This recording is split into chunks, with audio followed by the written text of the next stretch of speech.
the swag and the aim can just bring it out once they start getting a points lead.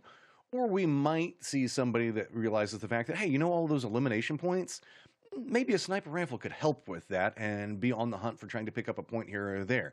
We'll have to see as it progresses, but we know what the usual suspects are that are going to be coming through this one, as well as this just being... you were talking about the controller difference coming into this and how you've been trying to adapt into it. Like, what are the major differences that we should be seeing in some of the playstyles coming up from these legends? Well, for Vantage, she's a long-range sniper, and she does have mobility, so she can get in and out quite easily, but her ultimate does rely on that long range. So instead of picking up a sniper on her, since you already have one once you get your ultimate, you could go for SMG and shotgun, which I believe a lot of controller players do, like playing SMGs or ARs over. See, last time we had a lot of charge rifles and long-range weapons, but in Kings Canyon, in this meta, I think we're going to see a lot of short-range fights.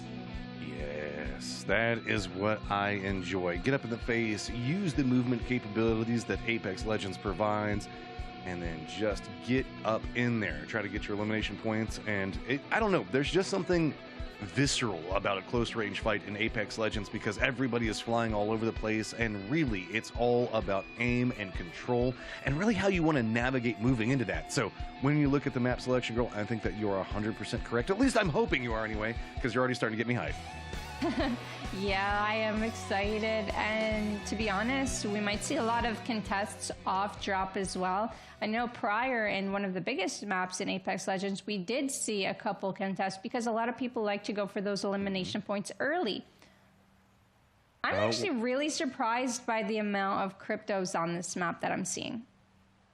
You think it's just to try to make sure that you're getting into position as fast as possible? Is it due to that close range location so that way you can just go ahead, use him, get into those positions and weaken them beforehand? Or is it to scout, or the combination of the two? Well, it looks like they want to use Crypto aggressively on one team because they paired Crypto with Octane and Wraith. And on another team, it looks like they're going to use Crypto more for scouting, like you said, and getting a position early. So we might see a little mix in playstyles within the Crypto scene. But Crypto can be used in so many ways, and that's the great thing about him. He can scout, he can make sure you get a safe space, or he can just open up a fight by doing 150 damage by hitting his ultimate. And you know, clearing the space. And also, if you didn't know this about Crypto, you can use his drone to look at a nearby banner to see how many teams are in the vicinity. So you know you're going to get that, you know, 3v3 clean fight, or, you know, there's, you know, 4 teams in the vicinity. Okay, maybe we shouldn't fight. So that's a really good thing about him. Well, it looks like we are already in the thick of it. Could be trying to get away, but on process, still even trying to pick up some repositions as well as some meds to prep for the next section of it. One teammate's already down, and it looks like that's just going to be trying to get out of the fight, already realizing the fact that they are outgunned. Yeah, it's definitely hard to take that 50-50 on map room. Done it a couple times before. It looks like they're not even going to be able to recover banner. Not sure what happened there. So they're going to be running away. See Taylor and Repulsor on their way over. No, I think there's another team. So I think we're going to see another 3v3 happening here in map room. Like, so you can see the dance around on this one, as it looks like it's a jockeying for position and range. Taylor's going to be around the outside of this one for ARS Baguette. Doesn't get the vision that they wanted off of that. Do the reposition on the opposite side of it, but finally now getting that. Going to get a couple of shots in, at least just to tag him and let him know the angle. But with the 2 different angles that they're trying to control right now, ARS has got control over this one, is going to force them back into the building, and now it's all about just trying to figure out how they're going to handle the barricades. I love that gravity lift from the opposing team to kind of just slow down the push, reposition, recover, heal up. Twiggy looks like he's popping some syringes or a medkit. And this is what AR Baguette does. If you're new here, to the wild card qualifier. Taylor's a player that likes to get the opening. So he's by himself trying to look for an opening. He sees one, he's assessing the situation, and now he's going to go for the one clip. He doesn't quite get it, and he actually goes down. Twiggy gets the one clip, so that is going to be great for them. And now ARS Baguette has some heavy lifting to do. Problems is now the decisions are going to be coming out on an ARS Baguette, still in the process trying to make their push, but one member down. The Assault is still trying to go around and see if maybe they can get some type of control over this to protect their teammate. Remember, in this stage of it, that means that you're going to have to give up at least one to commit into the res, but I don't know. It looks like that is what they're going around for. Or are they just abandoning entirely? It looks like that might be it. Yeah, one of the advantages of playing crit, though, you can recover banner quite easily, and it seems like they're going to go that route. Going to take the drone out, scout around, and see if they can grab that banner. Now, the other team, Twiggy's team, could banner camp, but they have to shoot out the drone before it recovers that banner. That's the only way that they could really banner camp, and it's quite hard to do. It's quite hard to track and get that drone. It doesn't seem like they're even worried. They're going for the map room scan. Now this, on your map, shows exactly where everyone is for 1 second on the entire map, so they know the most information out of anyone thus far. And then couple it in with an easy transportation system to get exactly where they are wanting to go. So, I mean, it's a nice 1-2 combination for strategy to make sure that they can move through the map in the way that they find to be most efficient. Viper Squadron already off to a good start, and whenever we look at it, Viper Squadron and ARS bumping into each other so early are two very, very strong squads. So Viper Squadron, even just getting that advantage in kill, is going to find themselves with some, I guess, forward momentum in the later stages of this game. Yeah, it really is. They're on double blue and 1 white, so it's not too bad for them thus far, but it's not where they want to be late game, so they do want to get some poking in before they get to that final end zone. Now, this isn't what I really expected. There's still 18 squads left. I'm so glad we got a full lobby. The community has been growing and growing on PlayStation, and I'm loving it. Unknown Legends was eliminated. Unfortunately, one of the 2 teams that have died. Now, take a look at this map here. So it's a very central zone, almost directly there in the middle. So there's a huge mountain in the middle, so it either pulls north of it or west of it. I don't think it's going to be pulling cage side. It's going to be more near containment or near bunker, I would say. Looks like we're already getting the hillside fights as vision starting to come out between everybody in this area. High ground advantage trying to get some shots down on low ground, but it's going to be the bubbles and repositions that are going to allow this aim assist Euro getting an idea on how they're wanting to navigate. Does get some vision in. It gets a lot of damage as well. Aim assist probably going to choose to try to capitalize off of that and go with a follow-up, and yes, they are. Dropping it in and now directly hunting after the other team. Going to spot him in the distance, but it's not going to be enough to get a follow-up. Takes the jump pad, does not have scan for another 7 seconds, but is scouting around, is getting shot at from behind, so they're gonna have to get out of here. He's got plenty of batteries, but can he get line of sight off of this team so he can escape safely? They're going for a portal. Samamo takes it. They're holding their ground thus far. Monda's shooting back, covering for his team. Back to almost full health, and the zone's closing in. It is round 1. Ring 1 closing, but it does a fair bit of damage, so you do not want to stay in it, but it is survivable. I love the way and how quickly we saw aim assist counter around that. Got into a position, dropped the bubble, reset themselves, got their meds back up, and they're almost using this as an opportunity to scout out exactly how the rotations are coming in, and now counter moving into yet another fight. Aim assist Euro is coming out with aggression and control, and specifically confidence. They know how they're wanting to play this, and they're working so well. The synergies on how they're managing to just lean into the legends and their capabilities is so well done right now. Yeah, and their firepower just matches it all. They're all on triple purple. They got the other team pinched. They got the insta-knock. I think they managed to secure that kill.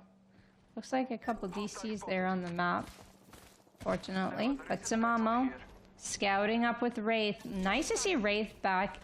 It's just bringing me back the OG vibes. You know, we're back on Kings Canyon for a tournament. We see a Wraith. Now we might ask for a little Wraith buff, but I think most players are okay with her and playing her in a tournament, so that's good to see. 16 squads remaining, and they are prowling for their next kill, and there we go. That's 2 knocks in one go by the both of them. That was an amazing push off of that. 2 instant knocks onto it. You can tell that the energy is connected between them and gonna spot out the last one. The aim is gonna follow up and do a massive amount of damage. You can run for the hills, but it might not be enough. Amos's Euro's already inside of a fight as well. Going for the flushes out, just trying to make sure that they get every single one of these elimination points.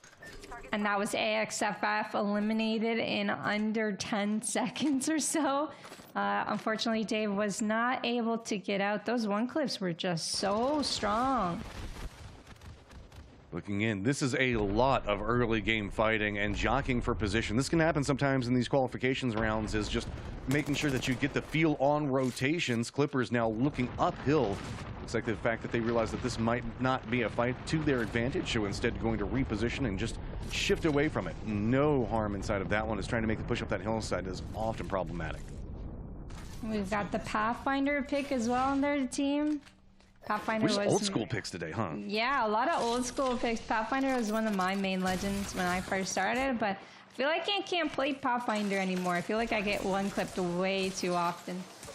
But a lot of people can make it happen. Maybe it's just a mental block, you know, I'm a little scared to play one of the biggest legends in the game. See how easily he got cracked? Oh, found another battery.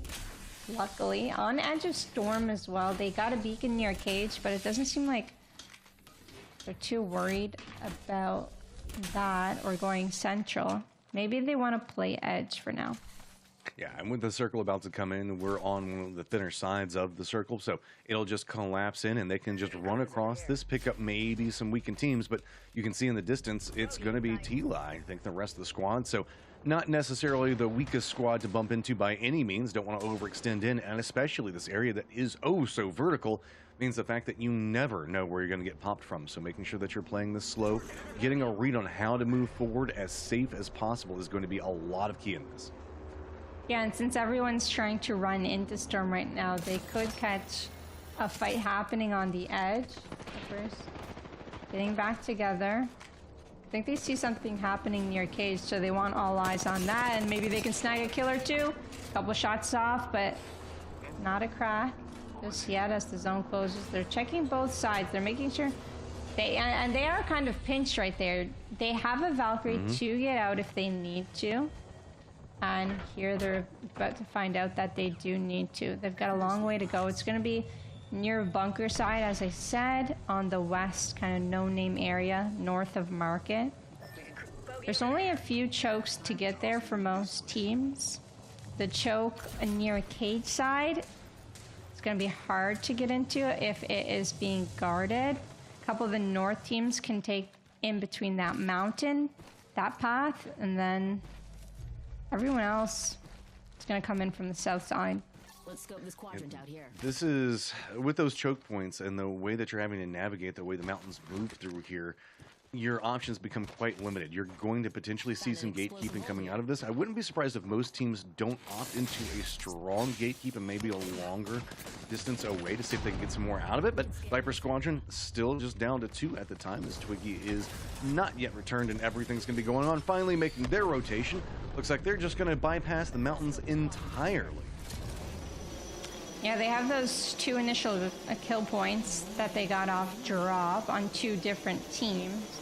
But then they lost their 3rd as well, so that's not looking too good. They're looking for a safe spot to land. They don't scan anyone in this building above, and they are hopefully going to land safely.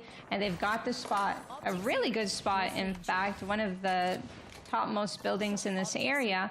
Now, if anyone's coming from the choke in between the mountain, they're the team that they're going to push, 100%. Yeah, it's such a mixed blessing, a double-edged sword with that compound, because the fact that, while it is so strong and it has so much high ground, that pathing behind it is so close. So you're going to have to commit in trying to keep an eye on it. And with just 2 members, that means the fact that resources for scouting as well as defensive lines are going to be much harder to accomplish.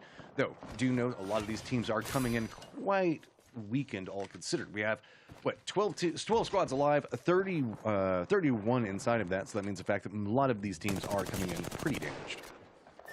Yeah, that's very true. And something to note on this map as well is the houses are also damaged. Do you see all of the cracks in the in the roofs and all of the windows? So if a team does push them, they're going to be able to find angles inside. So once you're holding a building, you got to be aware of all of the weaknesses in the buildings in Kings Canyon, because Kings Canyon, it's probably one of the worst maps for holding a building. You can't just sit inside, pop some Watson fences. You just can't. You got to be aware of every single hole in that building, because teams will take advantage of that. And normally it's good to play bottom floor in those type of buildings, but these buildings here only have one floor, and it already looks like they're getting aggressed upon. Dominus is down. Go.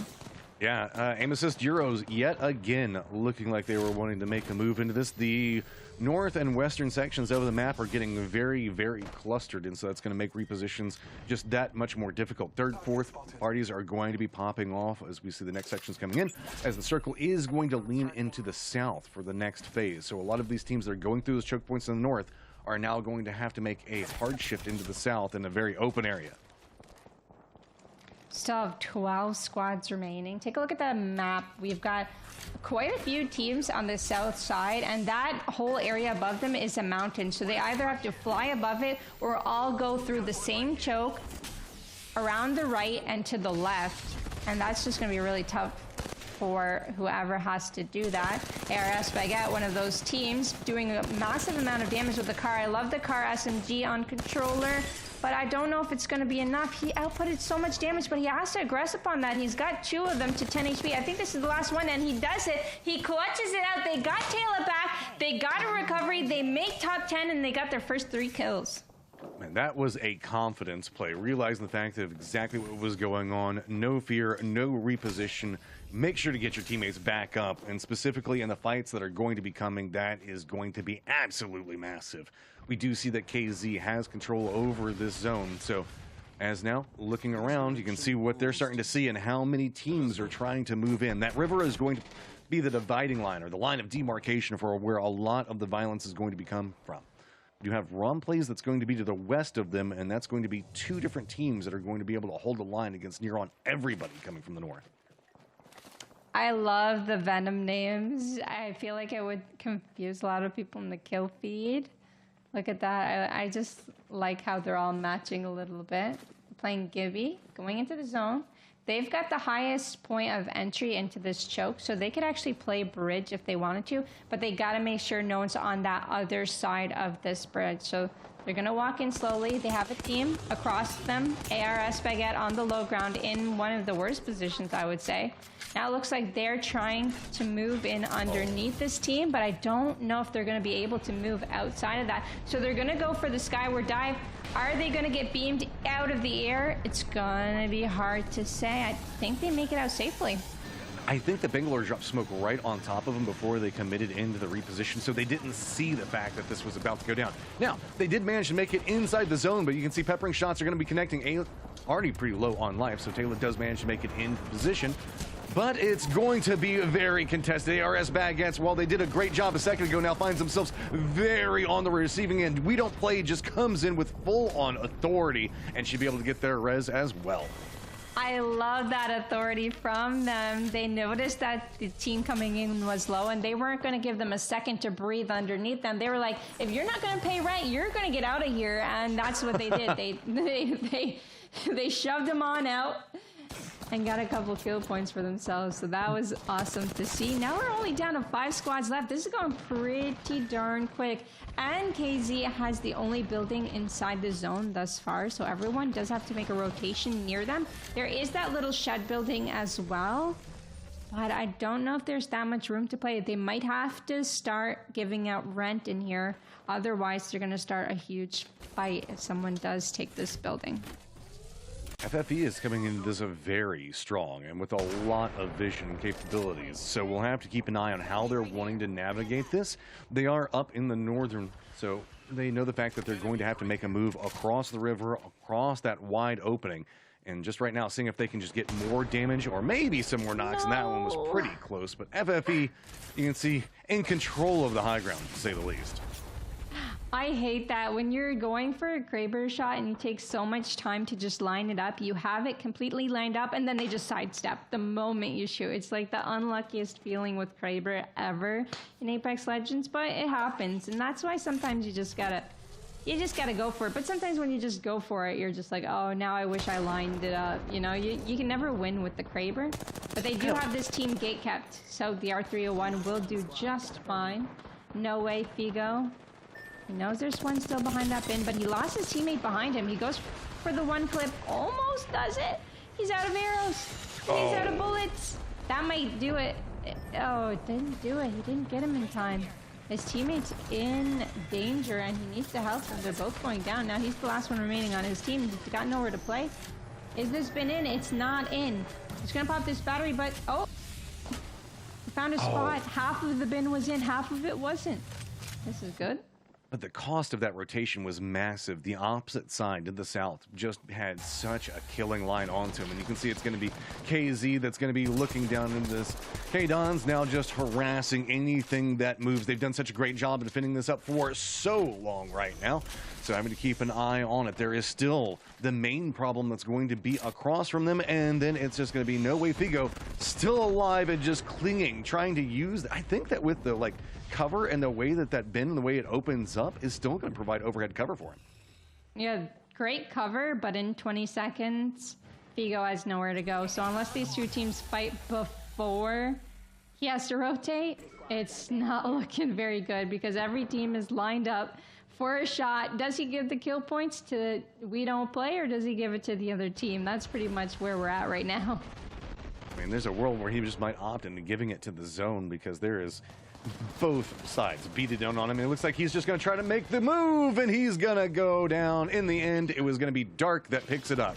Now, K-Donic still looking in on the opposite side of this, does have a good position for center circle control.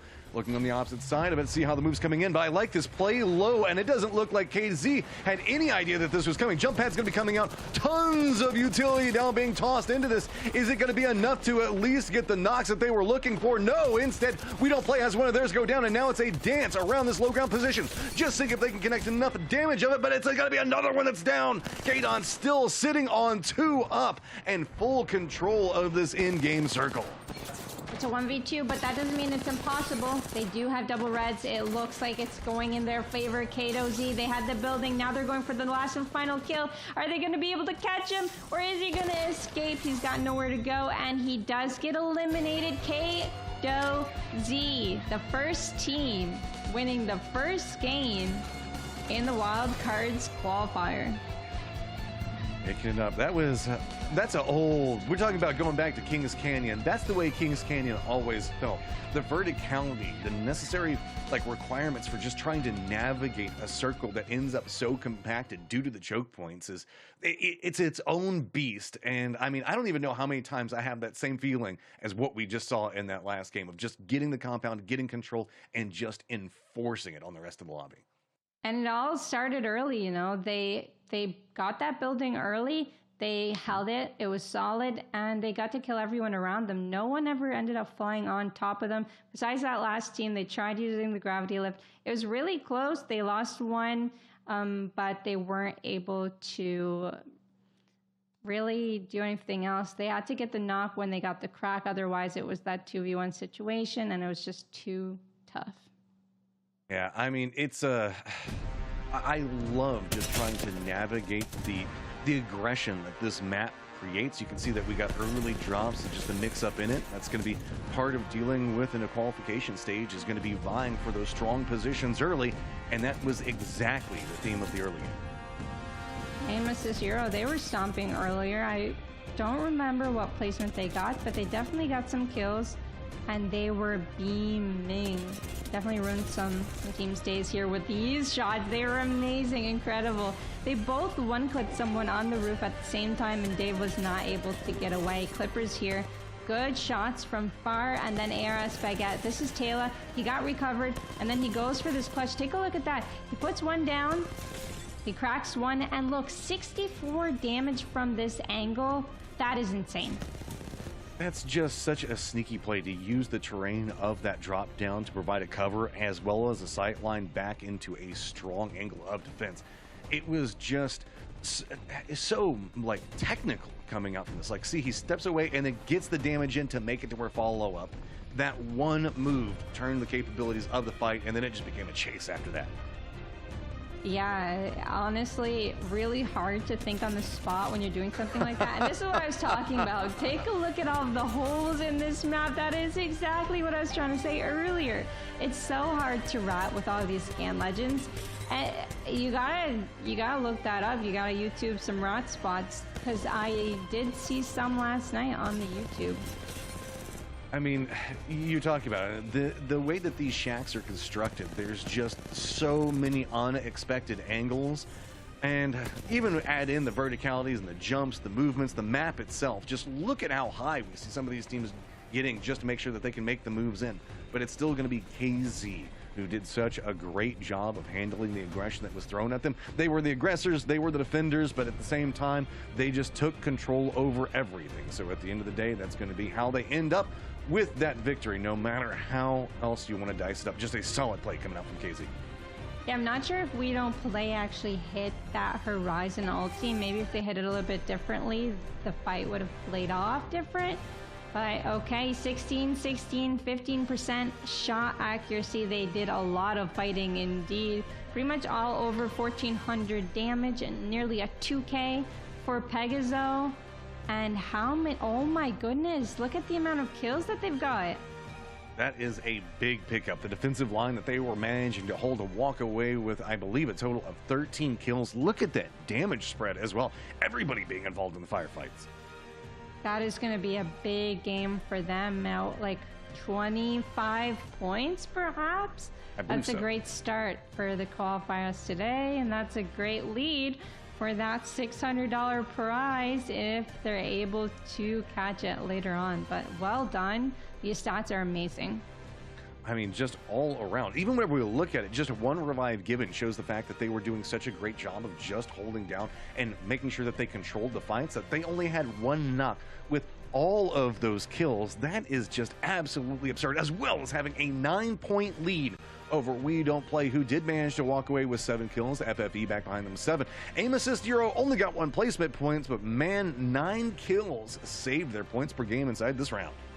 Oh my god, I was wondering where they went, because we watched them kill so many squads in the beginning and then they disappeared. So yeah, they just kept going for kills, and sometimes that's what happens. You get too carried away with it and you get third partied at some point. You can't be lucky the whole time of not getting third partied, but eliminations, We Don't Play, and FFE, they did great. They've also got 7 kills, so we've got a really high amount of points towards the top of our leaderboard, meaning our page number 2 probably going to be down to 0.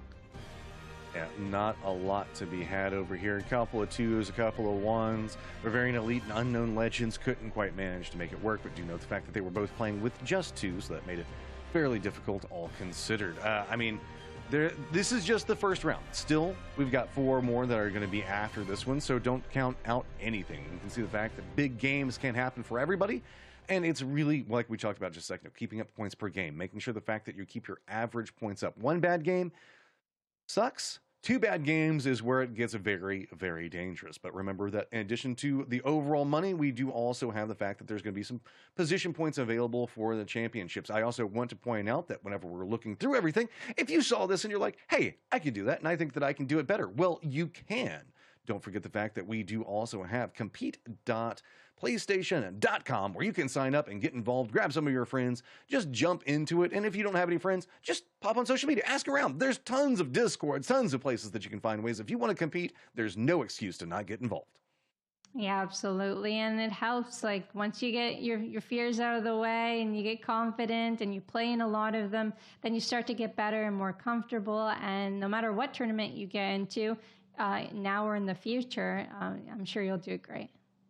Yeah, I mean, it's always kind of nervous to take that first step in the competitive series, because you're like, oh, well, I'm going to get wrecked. and oh, like I think that I'm so good and I'm not going to be able to do this. Just let all that go. Go into it with an expectation of, hey, I can play in this. I can showcase, like I can learn things at the start. You're very rare for somebody to come in and be like, I'm the best and I win. You're going to have to step in. You're going to have to take a couple of knocks, but through that, you're going to learn what works for you, because that's one of the things about Apex Legends. Just because what's meta doesn't mean the fact that it's what's meta for you. Make sure that you play to your own strengths. We saw it inside that last game with different teams leaning into how they think that they can most effectively play, be it getting position or be it getting eliminations.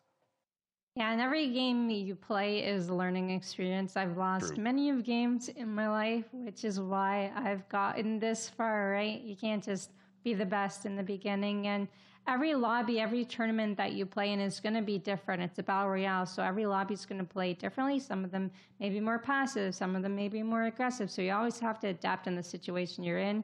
In an experience like this, where there's so many great shooters, it's a battle royale. You don't know if you're going to pick up white, blue, or purple, but you have to make it work. You have to like learn and think about how you're going to make this one game work. Taylor was dead in the beginning of last game. They made it work. They made their 10 points. They recovered him with Crypto. It's hard to recover with any legend other than Crypto, though, so that's definitely something to consider.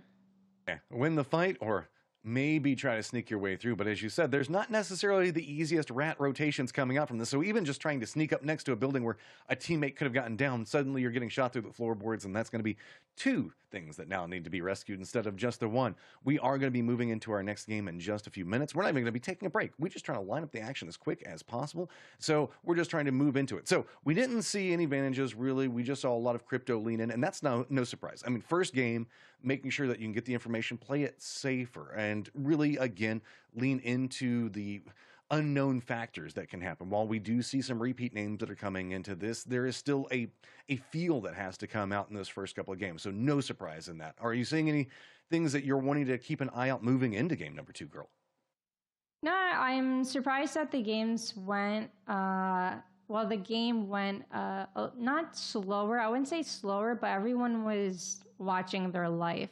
Normally we see a lot of 50-50s off drop, and we see a few teams die out early. This time we didn't. We saw the fighting more so happen later, or the 50-50s that did happen, they're like, okay, you're dead, let's get out of here, and continue as a duo. So I was really impressed to see so many teams survive for so long, but once the zone gets smaller and smaller, obviously not everyone can fit in such a small space, so you do have to go for the fighting, but that was great. So now the people that have chosen aggressive legends, they're going to have to think, okay, do I need a more defensive legend since I'm not really able to take a fight on Kings Canyon because so many teams are around? You got to think about that, or you go all in. Yeah, that's kind of the only two ways to do it whenever you look at this map, right? The choke points make it to where either you have to be able to defend yourself as you're trying to traverse through them, or you're just going to try to bully your way through it and fight tooth and nail for every inch that you can manage to make it through those choke points. You can bypass them in some ways, but even if you do manage to get past one of them, that's the nature of the beast with this map. There's probably going to be another one after that, or that rotation capability that you just used, whether it be, I don't know, portals or just flying across the map. Suddenly you might need to get those just to get across the other side of the canyon itself, because that's going to be its own hurdle. There are so many things to look at in this map. It is just so fun to watch teams and how they navigate it. Yeah, in the current rank system right now, there's no cap on kills. So in ranked right now, a lot of people have been fighting a lot more than we've seen in this tournament, just because they fight off drop. If they lose, they just go next, and it's quick. And if they do get that one big game, they get like plus 400. Well, here, they don't have that opportunity. There's only these 5 games to play, so you have to make the most out of what you can. So we're not seeing that exact like fight mentality that you see in ranked gameplay. So in ranked, people will play it like Octane Pathfinder, as we've seen in this tournament, and it'd be easier just because so many less teams will be there by zone 2. But right now, everyone's playing their life. So think about it. If everyone's playing their life, how are you going to get a fight in? It's going to be hard. They're either going to run away, or you're going to get third-partied instantly. So what are you going to do? Change up your comp? Potentially. There's a lot to look at in that first game. We just saw the fact that won some early game fights, but you were saying about the fact that discretion, the better part of valor inside those rounds that we looked at. Once they lost one, stepped away and said, okay, let's reset, let's prep for the next fight because we did not win that. So a lot of safety be coming into this one. But there was also a lot of firefighting across the board through it. Sometimes just as the zone was just forcing fights along the edge, these edge teams were finding the ways and the capabilities to feast off of it as they were just... I don't know. Again, the choke points create its own different kill boxes that you just have to navigate, and I felt like that was a big factor for a lot of those early game fights that we were seeing in that last game. Yeah, exactly. Now we're going down to game 2, so we'll see what happens. I think it'll be more along the lines of game number 1. It's going to be very similar. And then once we go near the end, maybe more fighting will happen because teams will find themselves near the bottom. Now, keep in mind, top 10, remember, top 10 get a spot in our seasonal final, so that's where you really want to make it to. If you're there at 20th place, maybe you can get one win and a few kills just to secure that. But it's never too late to get up onto the top 3 because we're only on our second game. Yeah, I mean, yes, okay, we did have somebody that walked away with 25 points, and that is massive. But that does mean the fact that a lot of the points were sponged up. We talked about the fact that one team had 9 kills, several of the teams that made it in later games, means the fact that they ate up a lot of those elimination points, meaning the fact that there is a path for teams that are trying to cross into that top 10. And sometimes just trying to hit top 10 is a goal in and of itself. It's a climb, it's a ladder. It's not usually a directed jump into those top 4 spots. I noticed that Team Omega went from Wraith, Octane, Crypto to Wraith, Octane, Revenant. Now that's a team that I definitely want to keep my eye on, see how well they do this game, because I actually used to main Revenant in one of the prior splits. I'm going to get so much hate for saying that because nobody likes a Revenant main. But I mained Revenant back in the day in one of the King's Canyon, and I find it so fun. I know it's not fun to play against, but playing with the Revenant Octane, now I haven't played Revenant since the nerf, but before that, incredibly fun. I mean, that's the combination, right? Just go ahead and drop the pylon and charge is a big factor for that. And that just showcases, hey, we think that we can win most of the firefights here, and we're going to try to exploit that capability. Because that's a comp that says a statement like, I'm coming into this one to not just try to hold down a position. I'm coming in to fight you every step of the way. I'm very surprised that no one took Relic, Caustic Treatment, Gauntlet, that area. It's completely wide open. We've got a lot of people wanting to go near Map Room Repulsor area. And then we have these two teams fighting here in Crash Site Era Spaghetti. Oh, no. They're not really fighting. There's just they're looting inside buildings near each other. So we're not going to see a fight here just yet. But ARS Baguette did pick up the top part, which normally has the best loot. I think he got nerfed a little bit. Normally you would always find a purple up here, maybe even 2 blues. But I think that's changed over the times as developers, you know, they make the changes. They find reason to, because probably a lot of teams ended up going there for that loot. It used to be like maybe the best loot in this map, but personally I think right now Caustic Treatment for a tournament would be the best because it guarantees you really good loot. It guarantees you the stuff in the middle. And it's really fast to loot. And that's something you got to consider in a tournament where you have to rotate fast. Is the place you're landing very fast to loot? Are you going to loot half of the place? How fast do you want your rotation to be? Those are things you got to consider in a tournament. On top of drops and rotations, there's one thing to note out that KZ did get themselves a center as they went into Bazin, and now looks like they're going to make a push onto Festi and a couple others, so that might be a fight that we're going to be monitoring because that could be a later game circle control position. A lot of the zone is actually pretty quiet, even though, like you said, a lot of people dropped pretty close to Hydrodam, next to Repulsor. It's pretty quiet. There's some pot shots that are going out, but no heavy pushes. It feels like this is a modification off of the last game where everybody felt like they dropped on top of each other. A lot of early game casualties came into play. This time, a much safer drop approach. I like this from Snow Esports. I'm not quite sure where they landed originally or if this is where they landed, but they're playing low but to make up for the fact that, hey, if we don't find loot, we'll find it later type of thing. You can rotate, and once fights start going, you can start picking up those purple armors or blue armors off of the death boxes. So that's definitely one way to take an approach to Kings Canyon, which I do like to see. And Loba does have that escape ability, so she does have that mobility that most people try and get when playing Apex Legends, at least on like 1 or 2 of their legends. Yeah, I mean, that's the name of the game, right? You want to lean into the speed that this game provides, and specifically a lot of the repositions. There's so many tactics that we just don't get a chance to talk about specifically regarding how you use these legends, just due to how fast some of these firefights do break out.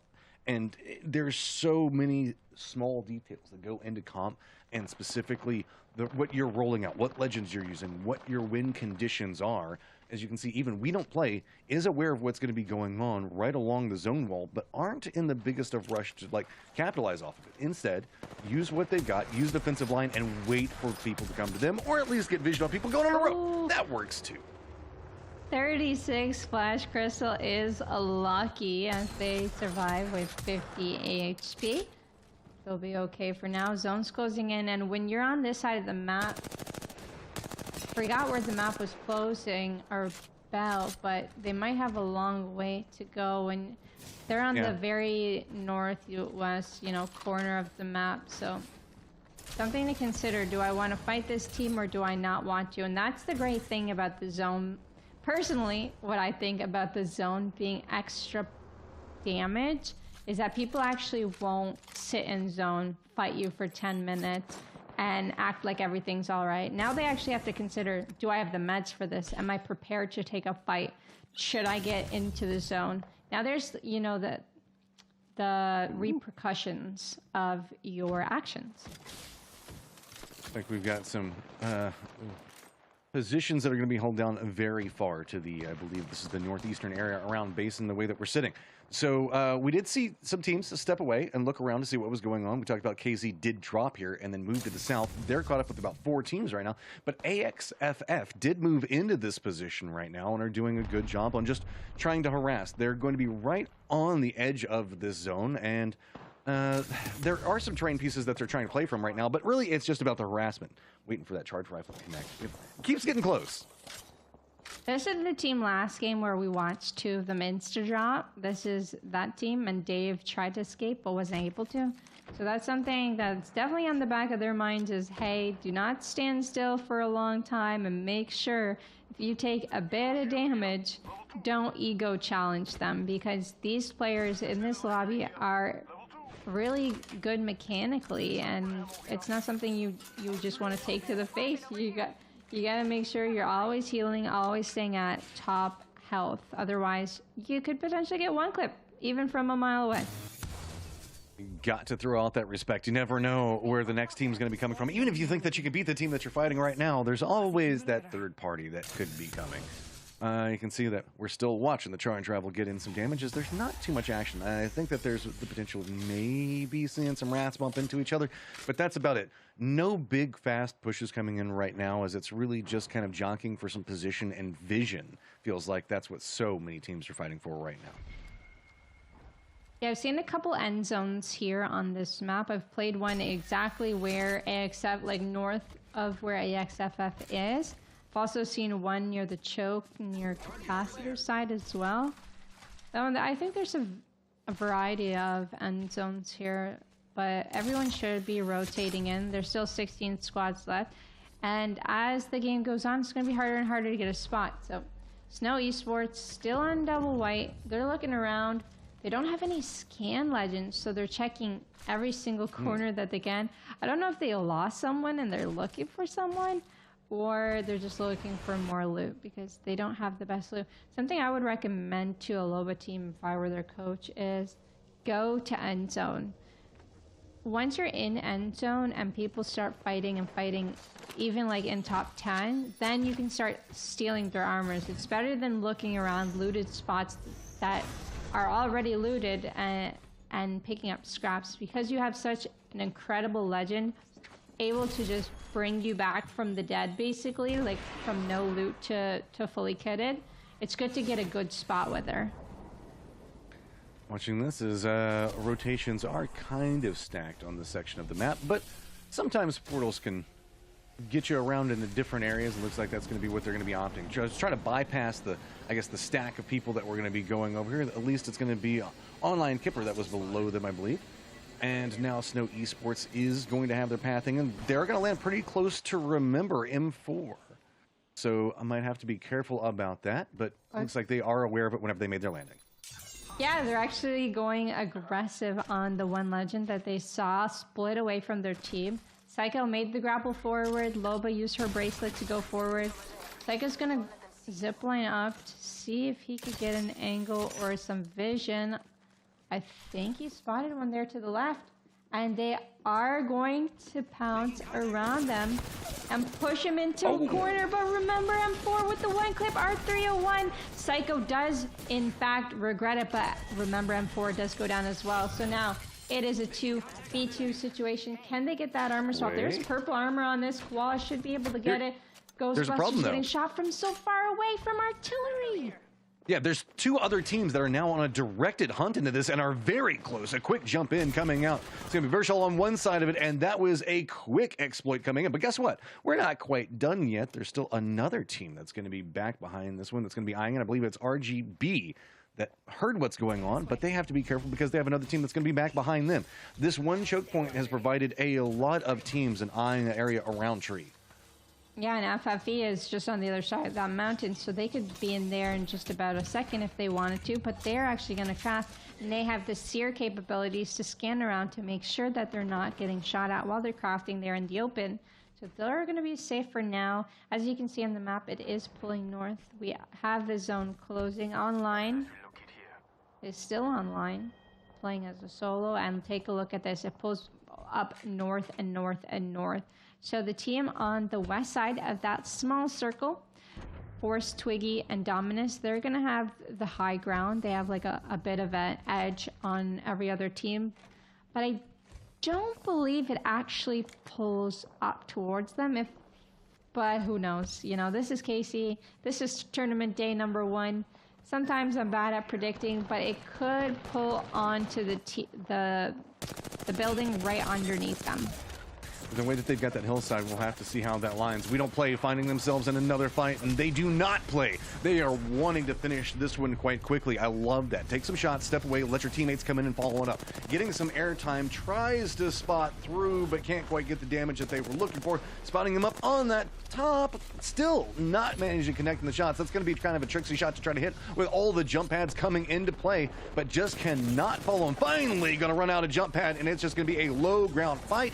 We did have the meds come back in, and now FFE finds themselves just entirely outmanned and outgunned off of that. Just that damage they got at the start was not going to be enough. Hey, how about no more dying today? I love how the Horizon on the other team was trying to survive and survive and survive for so long up onto the mountain, but was unable to, fell down into her death, and ended up dying in 14th place. So not the amount of placement points you really want, and you got to really consider now, do we start rotating faster? Can we start rotating faster? This Wraith, I believe, is solo, just trying to get a spot on the side of the zone, and is eliminated. That's Online. Nipper there, eliminated on Omega. They were actually playing the Revenant, so now we know Revenant team got 13th place. Everyone in chat might be screaming karma, but they tried their best, and that's what matters at the end of the day. We'll see what happens in the next game, but game number 2 is still underway. Samamo taking down Limitless.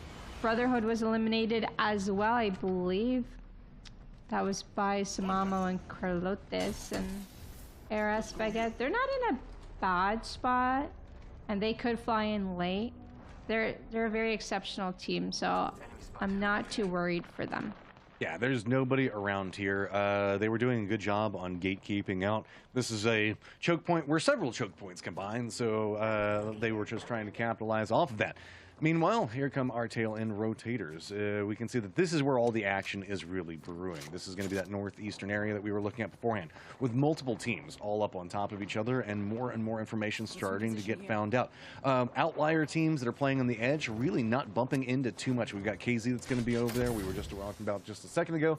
And it's really just going to be trying to navigate. Do remember the fact that we have that cliff facing that's going to be the north and does curve back over to the north, but that does mean the fact that it's going to make those gatekeeping walls on the outside even more vital. There you go. We do have the circle pops, and just like you were talking about, shift. It shifted underneath them. Yeah, I don't know if I've seen this. I think actually I have seen one zone a very long time ago end up there, but I'm not sure if they're still going to do that. As this team would have a great advantage over all other teams if it actually did end up here, because they'd all have to either climb up or fly on them. And if they fly on them, it takes a second or two to pull out your guns, so it's just like free kills. And climbing up would also be really hard to do, so you'd need a horizon at the very minimum to actually try and challenge them, or an octane to get up there really quick. But definitely a god spot if it did pull up there. Unfortunately for them, it's pulling downwards. Taylor and Perry might be looking to make a rotation soon. They're gonna have to, right? But they do have a team to their west side, which is maybe they're more or less focused on gatekeeping, getting kills.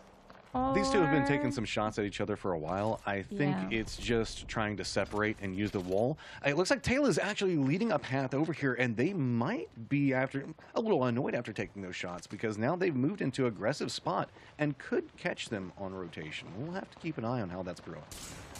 It looks like they wanted to bait the care package, but they were unable to. Obelix goes down instantly. Perry popping his ultimate, doing that 150 damage that we were talking about earlier. They are getting a re-knock, so now it's a 2v2 situation. Great scout shots in the air, not easy to do. The scan did scan him, but he wasn't able to get his shot on him. He's trying to go for that thirst. He gets cracked and throws a thermite grenade. This is not looking good, because a team behind them by the name of Aim Assist Euro coming in to third party that, and could quite easily be an easy third party, but I think Obelix did end up getting revived.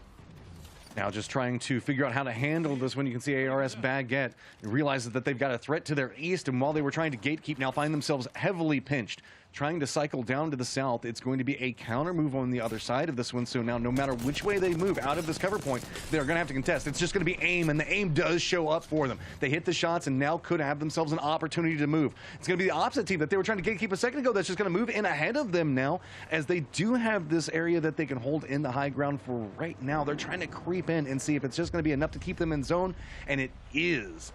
Now they just have to figure out how to move into the next one, as it's just going to be stacked full of people. 27 still alive. This is the complete opposite of my rankings, and I love it. I love seeing so many teams here alive in the end. I didn't know that Kings Canyon even allowed for this many teams to have room to be playing in a zone like this, but it does. ARS Baguette, they don't have the complete high ground, but they do have some cover to play. Taylor takes a little bit of zone damage, so has to pop the syringe, but they don't have too far to go. If they could slide down under and fight, they could find a position in the zone. Maybe they have a spot here on the high ground. It's hard to say from this angle.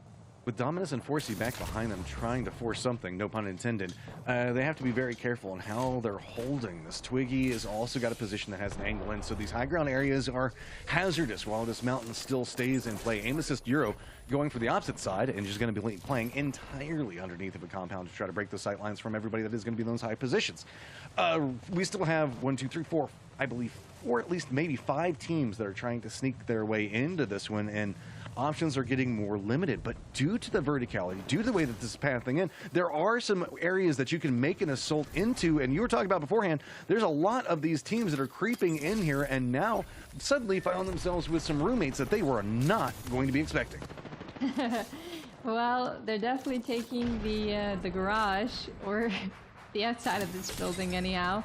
Nice shots coming in with the charge rifle. He hit 63 on flash, but unable to snag a kill just yet. Now it looks like they're all focused on the right side, so if a team does come on their left, they could be in trouble. Samamo taking one down with the scout. Very good shots. Koopy, they got the high end of this building. They're in. Nobody is trying to push this building, fortunately for Slander.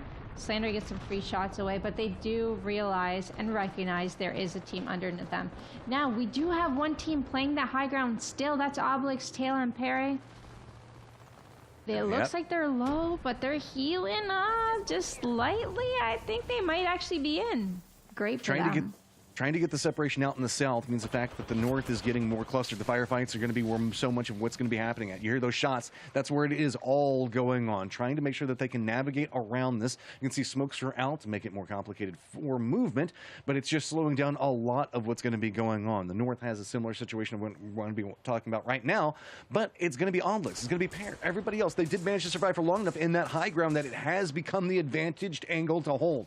They managed to keep their position while that high ground was being fought off from a higher ground back behind it. So now they have a lot of control, and they don't have to deal with sharing positions that all these other teams are. And look, they're just bouncing between firefight into firefight, waiting for the next circle and how it's going to be playing out. I believe ARS Baguette actually killed Viper Squadron. They were the team on the ultimate high ground there for a very long time. And I believe ARS Baguette took them out so that they could take the high ground for themselves. So it's a great fight. Love to see that in the highlights later on. But here, 7 squads remaining, 20 players alive, meaning only 1 duo. So we've got a lot of full teams, a lot of great action to unfold. Amos is 0. They do have a team above them. How are they going to play this one out? Oh, they're trying to make the move forward, but you can see it's going to be rockets landing right on top of them. They hit some shots as it's going to be the team that's trying to rotate that was above them actually trying to rotate on top of them. Now making the follow-up, it's just going to have to be firefighting. You can see every single squad deciding the fact that this is the place to be. Everybody's swarming this compound, and while Pesty was trying to hold it for so long, suddenly they find themselves with a ton of friends. Aim Assist Euro is going to be on the southeastern side of this, just trying to dodge out everything that is being thrown in. Look at how many people are all stacked in this tiny area. But Taylor and the rest of the team has an outside position onto this, just looking in, watching all the damage. Surprisingly, somehow, everybody is finding a way to survive in this tiny position. And finally, it's going to be ARS Baguette that is trying to unlock this, force the firefights, throwables coming out, and now it is time to go vertical. Everybody is bouncing around, and vision is going to be found quite quickly. Oh no, Samalo going down. Awesome Manda, last one remaining. No, Amos' Euro get eliminated by ARS Baguette. Taylor, the only one remaining on his team. Can he get revives? Will he even try and go for revives? There's still 5 squads remaining. Everyone's still alive in this building. On the inside, Dave dropped on him. Eros also dropped on him. Taylor's in a 1v2 here with Dave. Oh my goodness, he won that 1v2! Oh, now we have the gravity well that's going to be popping in the middle. Verticality still going to continue as it has become a bouncy house of doom. Everybody just trying to get vision, looking down and looking up and just trying to navigate through this with so much damage being exchanged. But we don't play. Feels like they've got control. They land and then they take the game. Oh my goodness, I want to see from their perspective how they were able to survive for so long. This is one of the best buildings to actually have an end zone in because it doesn't have so many cracks that we were talking about earlier. This is one of the most concrete buildings ever, and they just played that exceptionally. What a wonderful end zone to watch and witness.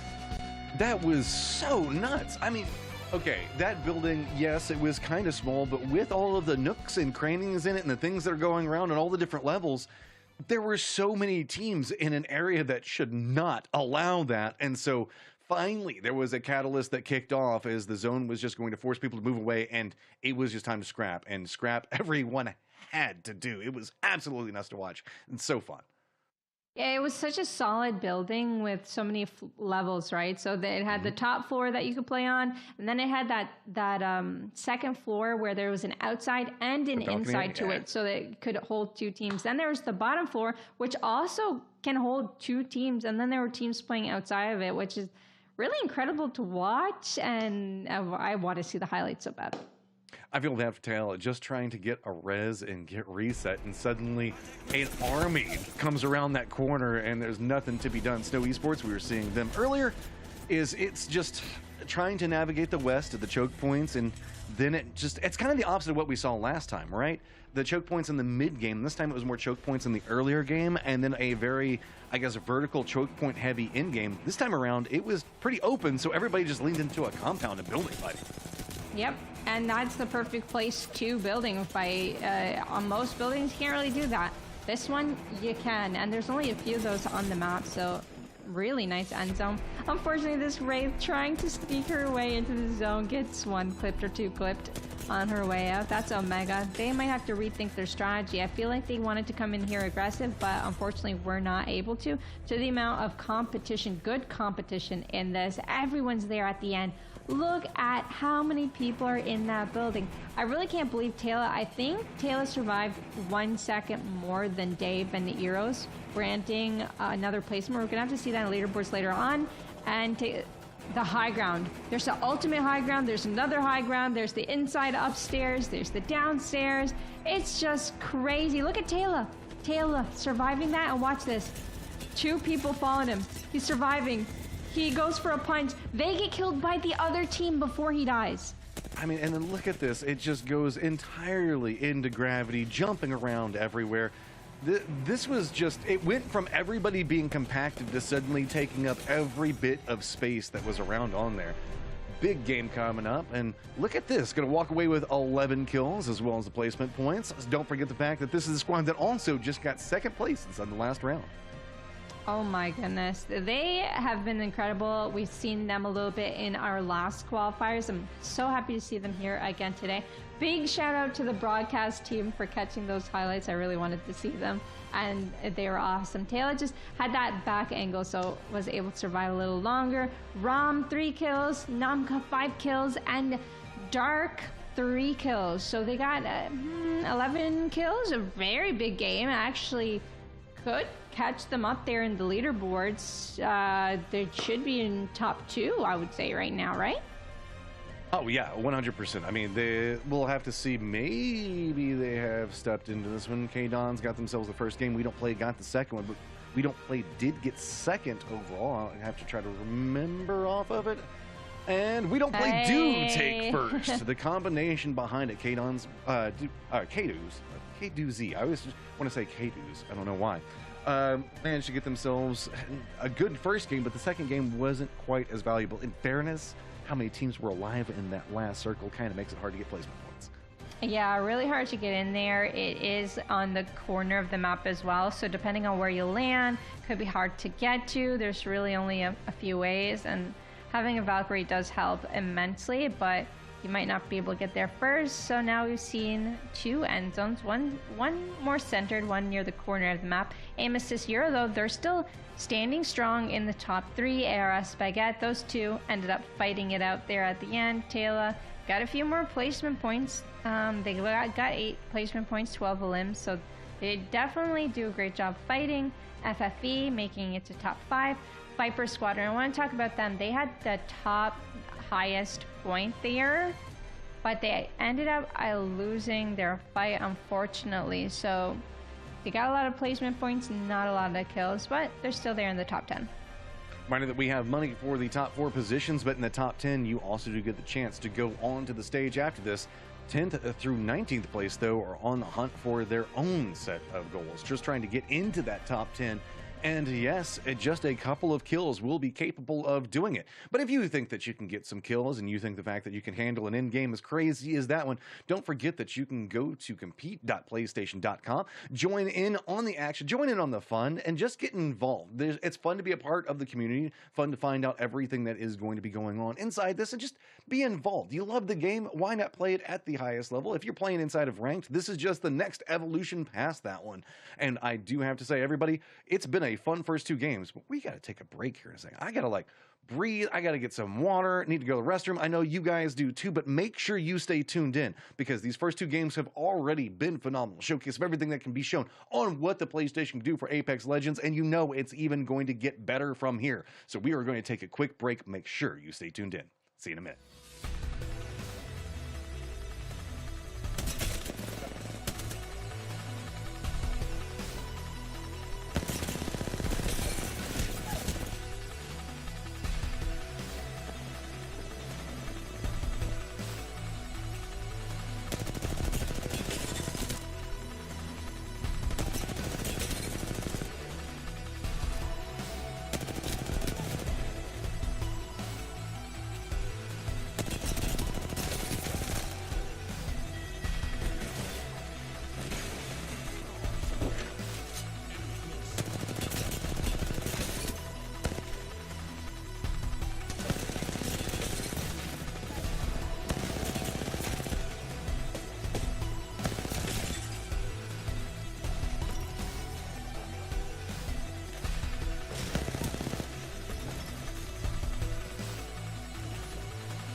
Games 1 and 2 have been absolutely amazing so far. We've got a showcase all around the map, but we still have 3 more to go. And let's not forget, it's just going to get spicier every step of the way as points are going to be more and more sought after. I'm Matrim, joined by Girl and Girl.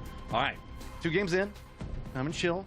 We only got 5, so that means the fact that we're pretty much halfway through today. As we're going to be moving into this next game, about halfway through the next game is when we're hitting a halfway point.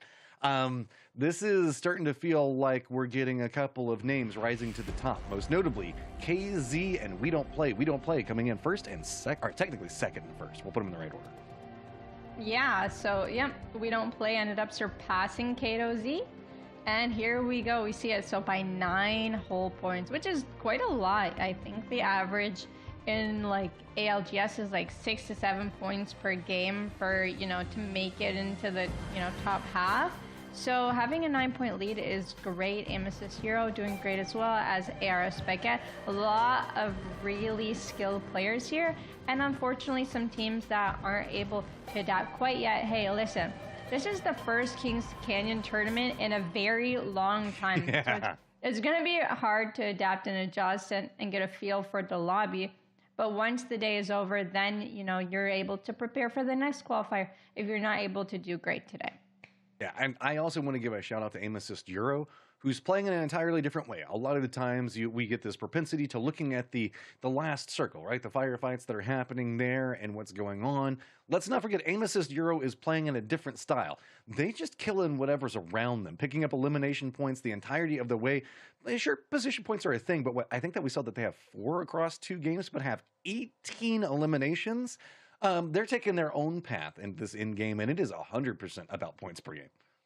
Yeah, and they're also feeling out the lobby just like everyone else. So are we able to take fights in this position or in this area here? What is the most dangerous place to fight? And it's a lot different than playing ranked because there's so many more teams alive, whereas in ranked, I feel like more and more teams die quite earlier. So definitely something to consider through their strategies going forward. It's the differences between rank and comp, right? And ranked, GG go next is in mindset. You were talking about this beforehand. In competitive, you don't have that. You've got to mentally reset, come back in and go, this was what was wrong. And we often talk about the teams that do best in Apex Legends are the ones that can figure out what went wrong in that last game, realize, is it a thing that we even need to fix? Or was it just a one-off situation? And then come back bright, ready, no fear into the next game and the next circle and trying to tackle everything that they want to. And because I often see that's a mistake a lot of teams can make, specifically at this stage, is something goes wrong, you lose a firefight, and you're like, oh, this is the reason why, but it's such a random thing to occur. It's not even something that you need to change anything for. Yeah, and once they're able to get like that 20 kill game on top of a win, then they're starting to secure themselves the victory in one of our qualifiers, or maybe potentially our finals. They got lots of time to prepare for that. So that's 82. If you don't know, that huge tower right there on screen is called 82 for that exact reason, that there's an 82 right on top of that tower. Nice spot to hold, but gets pushed a lot, sorry. See, I just call it 82 because I feel like that's how many times I've died there. What? No way. I don't know what it is about those ropes, man. I feel like I get shot every single time I get on them. Yeah, you can't take the zip line if a team is above you, for sure. That's just way too hard. I get shot even going down it, man. There's no luck. Oh my gosh. Oh no. Yeah, I guess there could be a team riding right underneath. So I actually definitely been killed underneath. There's this one time the other day where I was playing Pathfinder and I put a zip line on top of the tower so I could third party a fight. Guess what? The team heard or scanned us or something, and they were all standing at the top of the zip line. And guess who dies first? Me. And hey, but yeah, that at was least the you end could of let it. the rest of your team know that that was not the way to continue going on anymore, right? See, so you can learn things and feed those back in through comms. Never doing that ever again. That was just so unlucky. It's a learning process, right? You try everything seems cool until suddenly it doesn't work that one time and you realize you're never going to do it again. Mm-hmm. And then you do it again, and then you remember you told yourself that you weren't going to do it again, and then you get mad at yourself for doing it again. Have you ever had that moment?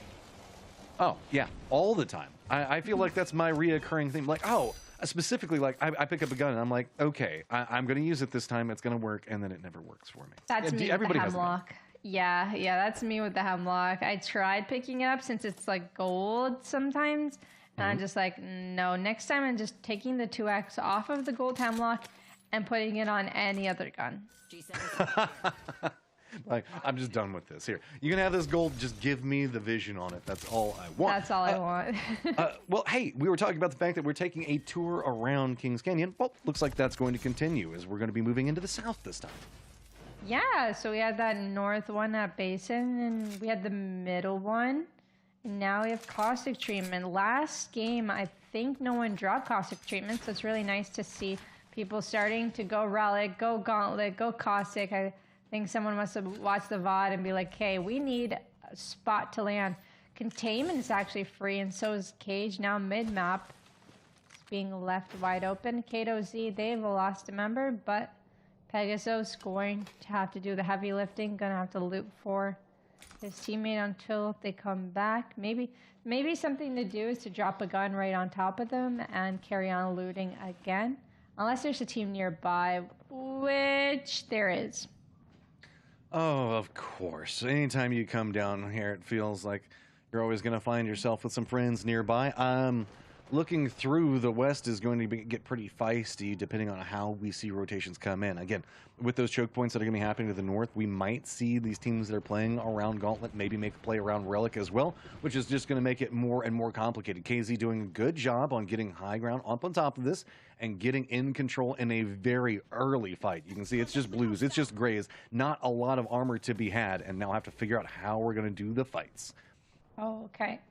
Well, we just heard right now that this game is actually going to get quickly restarted in for the folks, I believe. So we're going to see that happen as they go to end this game. So we're not going to end up seeing this 3v2. I think it is a 3v2, by the way. So coming back to our beautiful faces here in a moment. Hey, look, sometimes it happens. We've got to make sure that we're having the highest competitive integrity that we can, and sometimes that requires a reset. And specifically at the earlier stages of the game, that's going to be the best thing about it. And it's not like a mid-game reset where suddenly something's gone wrong. We know exactly what's happened at the start, and we want to give everybody a chance. I mean, 5 games. You got to make sure that they're as clean as possible whenever everybody gets a chance. So it's going to take just a few minutes to get everybody back in the lobby. It's not a big deal, everyone. It'll be okay. Especially good in the beginning. Once it gets mid-game, late game, I remember when Apex first came out and I was in a tournament, and it was the first year, right? They didn't even have like the end game button. We won a game, and then I look left to my Twitch chat and I'm just like, that game didn't count? That game didn't count? They didn't have an end match button. They were trying to tell me the game didn't count. I'm in a tournament, so I'm not reading chat. And I'm just like, I was so demoralized. So a little reset in the beginning, that's chill. That will never upset anyone, just to get everyone back in. That's always the thing that does take the longest whenever we're trying to get everybody back in, is the fact that it takes a second. Like, if you're in the zone, you're getting ready, specifically like if you're a KZ in that situation, you're about to take a fight, you're not looking at chat to see if somebody's going to be like, hey guys, we're going to do reset. You're focused in on trying to make sure you get those elimination points that are sitting in front of you that you want so badly.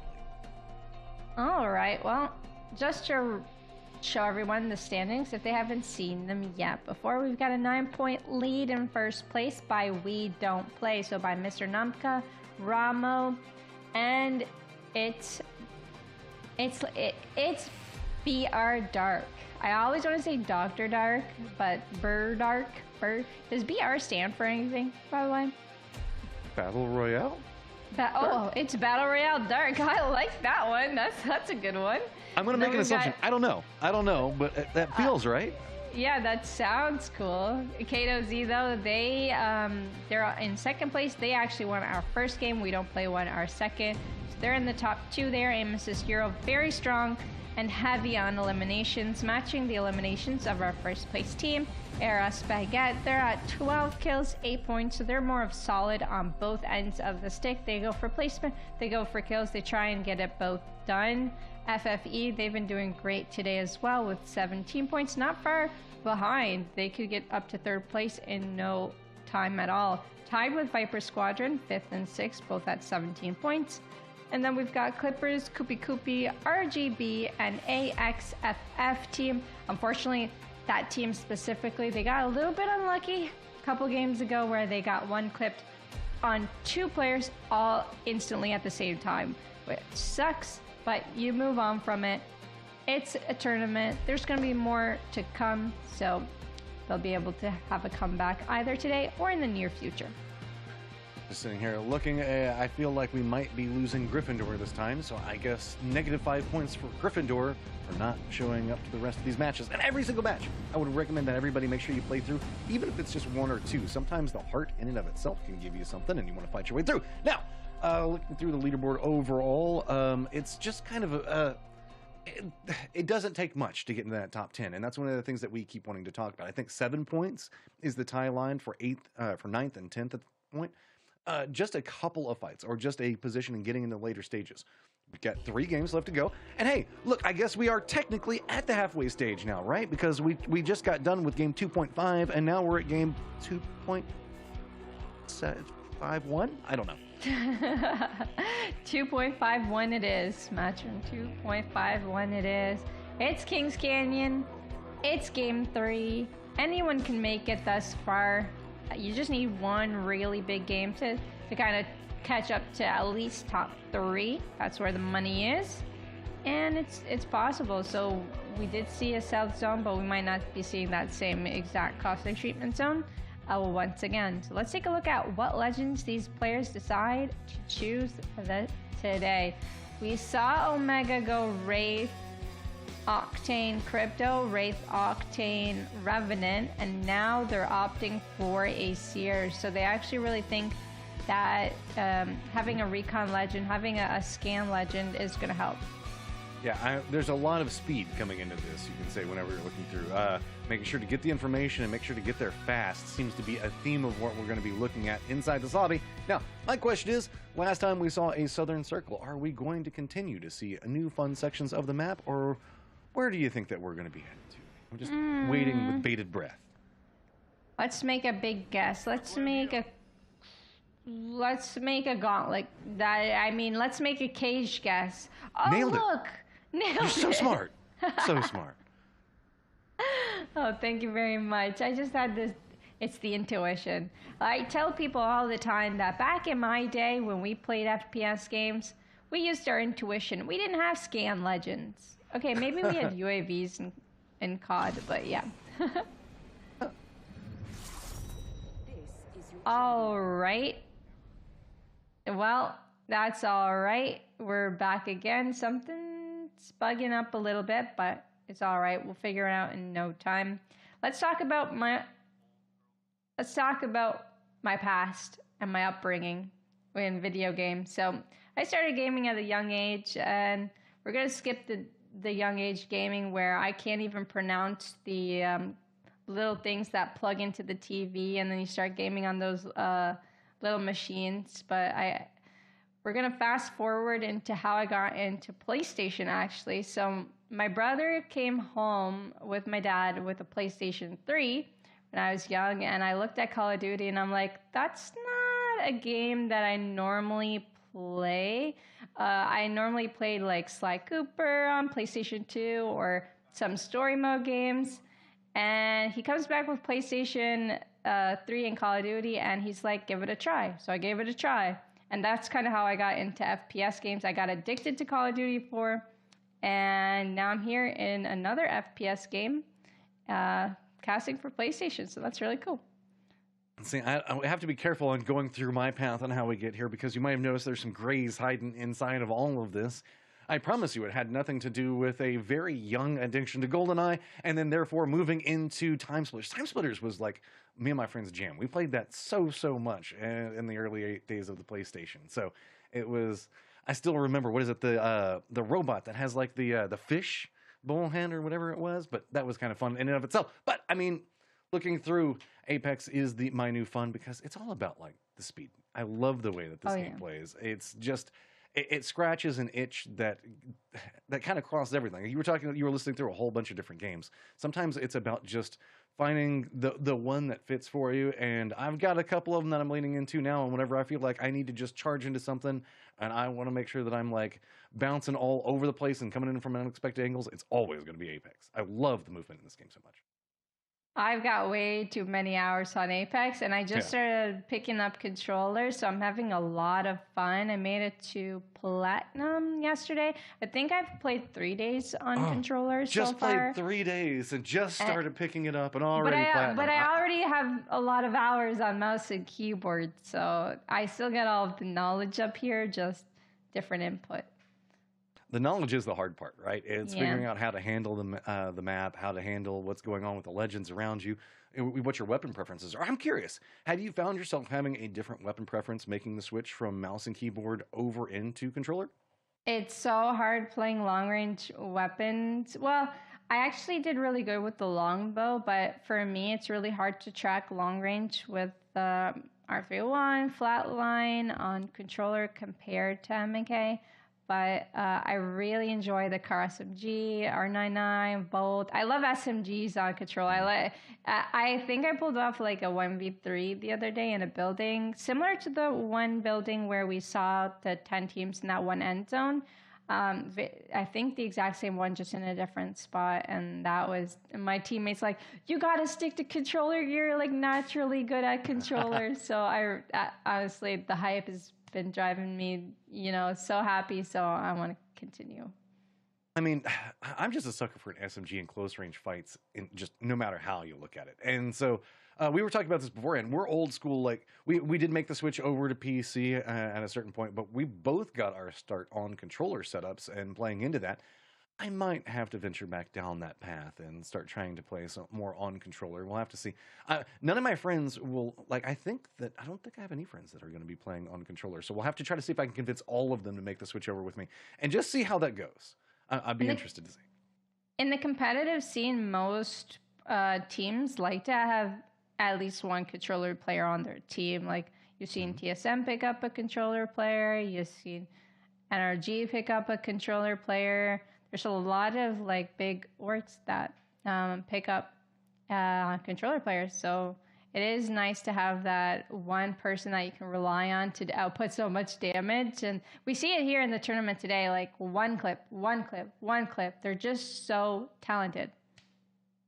And you have to remember, it's hard navigating through this, making sure even in a competitive section, we talk about a lot of, yes, okay, they're using controller, but the reconfigurations that people are doing to controller and how they're trying to handle what's going on, because just changing the sensitivities and the variations in and of itself can suddenly give you so much more, especially if you're going to be trying to compete with people that are using mouse and keyboard. You got to change up a smidgen for your favorite. Yep, and it isn't an easy thing to do. Now, I told you I've only been on it for 3 days, but reloading on doors or accidentally reviving your team or accidentally closing the door when you want to reload your gun, it's so incredibly hard. And you got to position yourself well. Like if you're out of position just for a moment, it's going to be hard to get out in a game like this where the time to kill is just so low when you have 3 people shooting at you. All right, third time's the charm, right? We're sneaking our way in on this one. Look, we're just trying to make sure. We've only got 5 games, and we want to see if we can get a circle in every single section of it. Oh, no. Okay. Something's going on, everybody. So just to let you know, while we are doing our fly through, we are going to take a quick break to try to figure out what the cha is going on and make sure to establish it and figure it out before we move forward. We still do have 3 games left, and I'm sorry for baiting and switching you a couple of times. But again, competitive integrity is important to everybody that's going to be involved in this, even from the players, and you as viewers would want it as well. So I know it's a short delay, but it is not the end of the world. We will be back in just a few minutes. Make sure you stay tuned because, again, it's just going to get better as it goes. So just let the anticipation build. It'll be fine. See you in a minute.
We are back, kind of. I just want to give you guys an update. Yes, the timer did complete, but unfortunately, whatever's going on in the lobby is taking a lot more effort than was originally expected. So we've got some people that are working on that, making sure the fact that they can resolve the issues as they are arising. So just taking a second and talking to all the players, making sure everything is fine, but we're still sourcing out some of the problems regarding it. That does mean the fact that we are going to be running to another break. I know it can sometimes suck, but that said, remember the fact that with the amount of games, I know I've said it several times at this point, it is vital that every single one of our games is at the utmost that it can be. That way everybody has the biggest chance and the highest success for moving forward. We want to make sure that everybody gets a chance to start off on the right foot, and sometimes that right foot takes a second to make sure that it hits the pavement, and this is one of those cases. So we are going to be taking another short break, but we are going to be trying to source this as fast as possible. I do promise you, and we will give you updates as we receive them. Thank you so much, and see you in just a few.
And we are back. Still working on the lobby, trying to get everything set.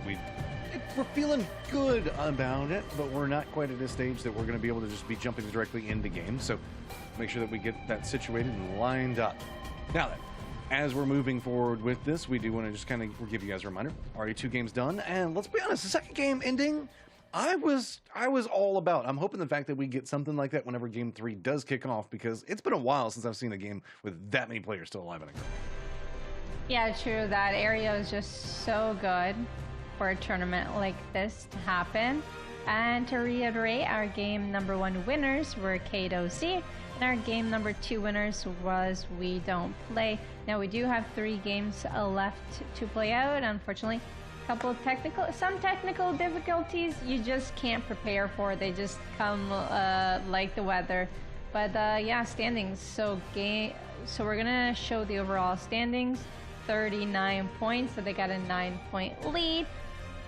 We Don't Play have the 9-point lead, and then Kato Z have the 30 points. And then an 8-point drop back behind them, and an aim assist Euro, who are just fragging out right now. Then it's going to be a much closer race down below that. FFE is going to be 17, tied up with Viper Squadron. 3 points behind them is going to be Clippers. 1 point behind them is going to be Koopy. And then we have a drop off of 6 points for RGB and AXFF, both to be tied up.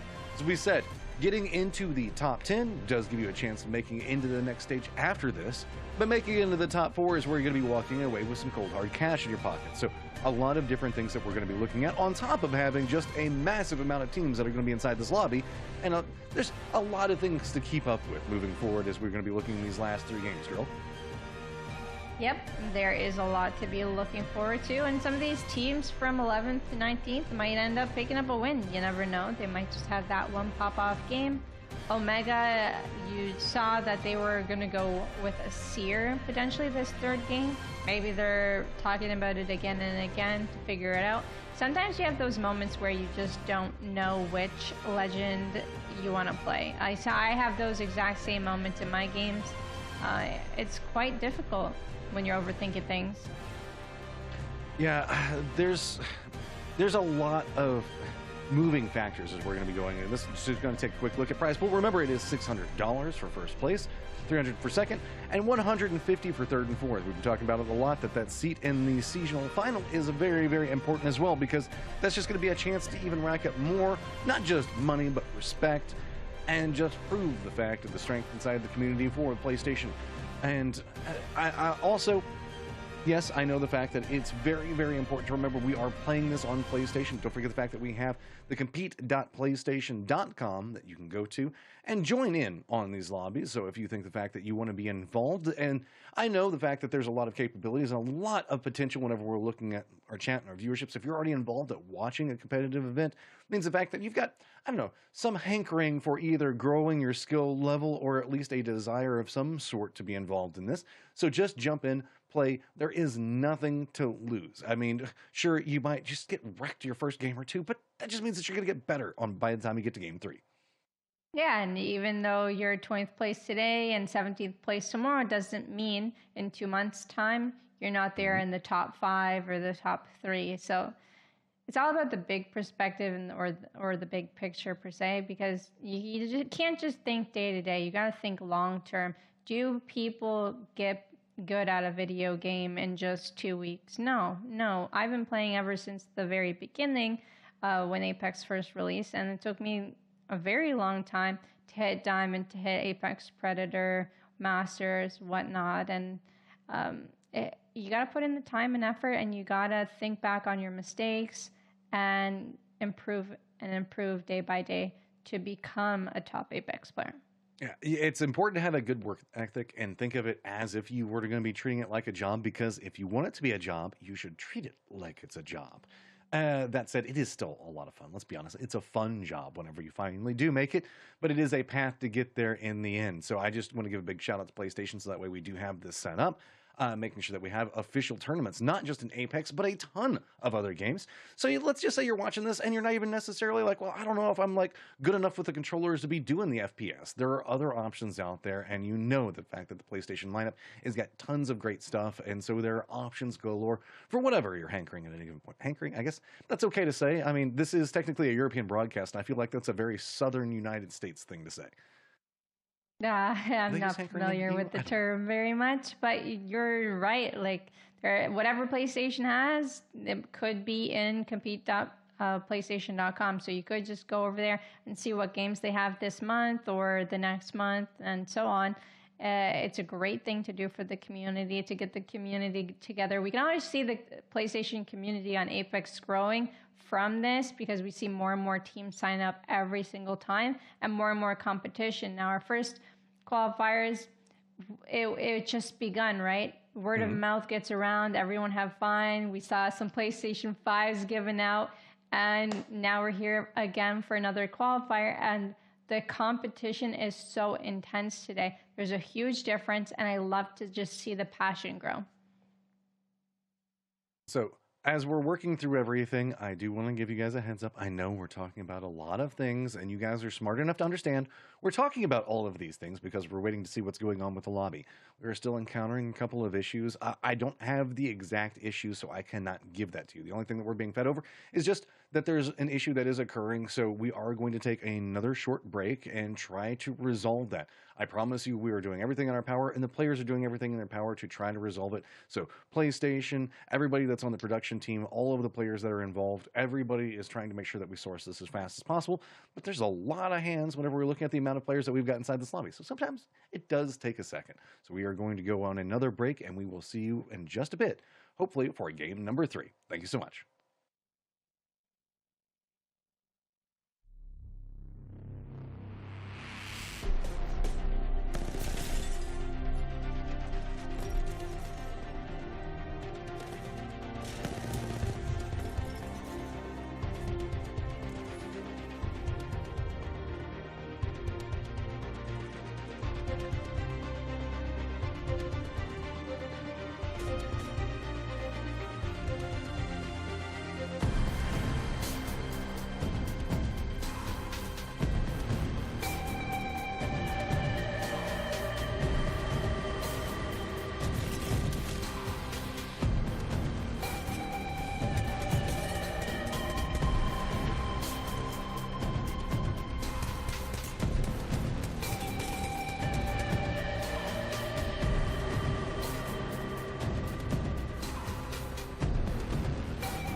Look, we are back, and you know the best part about this is the fact that you don't have to hear us come up with another thing like, hey, what's going on with the lobby? Because the game is already starting to get underway, so we're going to try to get to that as fast as possible. Are you ready, girl? I am so ready to see this game 3 unfold and to see what end zone will be played out. Hopefully everyone can connect. Viper Squadron has a full squad here, 19 squads remaining already, and take a look at the map. So we're getting a Spotted Lake containment ending. Could be pulling west of containment, but east of Spotted Lake, like to the north there. I think I've seen end zones end there, but you never know. I'm a cool person, and I just want to see maybe go into pit, but right now we've got Brotherhood that's doing a great job. Well, was trying to take this one down, instead has got to be careful now on just one member up. Tiburon having to try to cling to life here as the juke around this back and forth is just getting treacherous. 1 HP, still gonna commit in, getting the pings from teammates, does connect and does clutch it up in the end. That one was about as close as you could possibly see. 1 HP kills 2 of them. Work lift, man. Woo. You gotta hear the comms on that one. They're probably screaming their heads off here with excitement. And a good surprise is that they're really close to the zone, so they don't have a far rotation. Now they can loot up their whole area and get onto it. Viper Squadron, on the other hand, though, they're as far away from zone as possible. So they've got a journey, they've got a quest, and they've got to make it into that zone safely. Sometimes it's about the trek. You know, the journey is more important than the destination, but in this case, the destination is pretty important, all considered. So, Viper Squadron will have to keep an eye on how they're wanting to navigate everything going forward. We have a lot of teams that dropped along the coastlines on the east and the south, which means the fact that we're going to have a journey going on in front of us. But specifically in the south, it's getting spicy pretty quick. Godtree already has one of their members down, and they're going to be committing into a res quite quickly. Several teams are popped over here, but most notably, it's going to be the shot on the other side. It's going to be KZ, who is just demolishing God Trio, who is now just a God Solo, and make it a God's None. A God Zero. They are. I was going to say it, but I was worried it was too toxic. Oh, I heard the Z, and then I was like, you gotta finish what you gotta say. So Kato, Z picking up the 3 KP, and don't worry, the God Trio will come back. They're a very good team, so I don't have to worry about them too much. They'll get back on their feet in no time. Now, this is one of the places that I never liked fighting. In every version of Kings Canyon, this area has never changed. I remember back in the day when everyone used to land on the doors and just punch each other out and fight their way and claw their way in through here. And it's hard because once you start fighting in there and another team comes behind you, you have no escape. You either gotta push through one team, try and hide in those little small rooms, but then you really get pushed out and naded and killed, and it never really works out. So all my friends always want to drop here every single time we get this map. Shot. And there's like 2 pieces of loot in the entirety of the thing. So you find like a nade and a couple of bullets and they'll have to fight a 3v3 fight. It's, I don't know, but I think that's the reason that they love it. It's just because it's so chaotic. Yeah, maybe. Like, some people really do like to hot drop. I do as well. Like on World's Edge, I like to go fragment. But bunker, no, I really like relic for that. Fact, I like to fight in there. At least you can like find a safe spot to loot and then fight and use the buildings for cover, but there's no cover inside of that bunker. There's that one corner, and that's about it. And then you're just gonna have all of the fire dropped on your head, so that corner doesn't even count. Looking back in, you can see Aim Assist Euro is nomming on the zone right now and taking a lot of damage. This is a fairly early fight, so Med's not in the best position, trying to just finish this out and find the angle. Looks like they think that they're just going to have to start making some moves for it, as the zone is just being a bigger problem than anything else that's going on with this other team and constantly losing sight. Do they know where the positions come through? I think it's just time to go at this stage. Oh no, Omega was eliminated in 17th place. Remember M4 going down to online Nipper, Twiggy, taking down Perry as well. Oh my goodness, so Viper Squadron's doing really well right now. Unknown Legends, got a bit of a ways to go. They're in that fight. Oh, Twiggy actually goes down after taking one out, but they get the finish. Oblix, Taylor eliminated. Get a revive here in zone. They're going to be okay. Yeah, they got their backs against the wall, but they should be okay. They can rotate through some of the choke points that are going to be in front of them.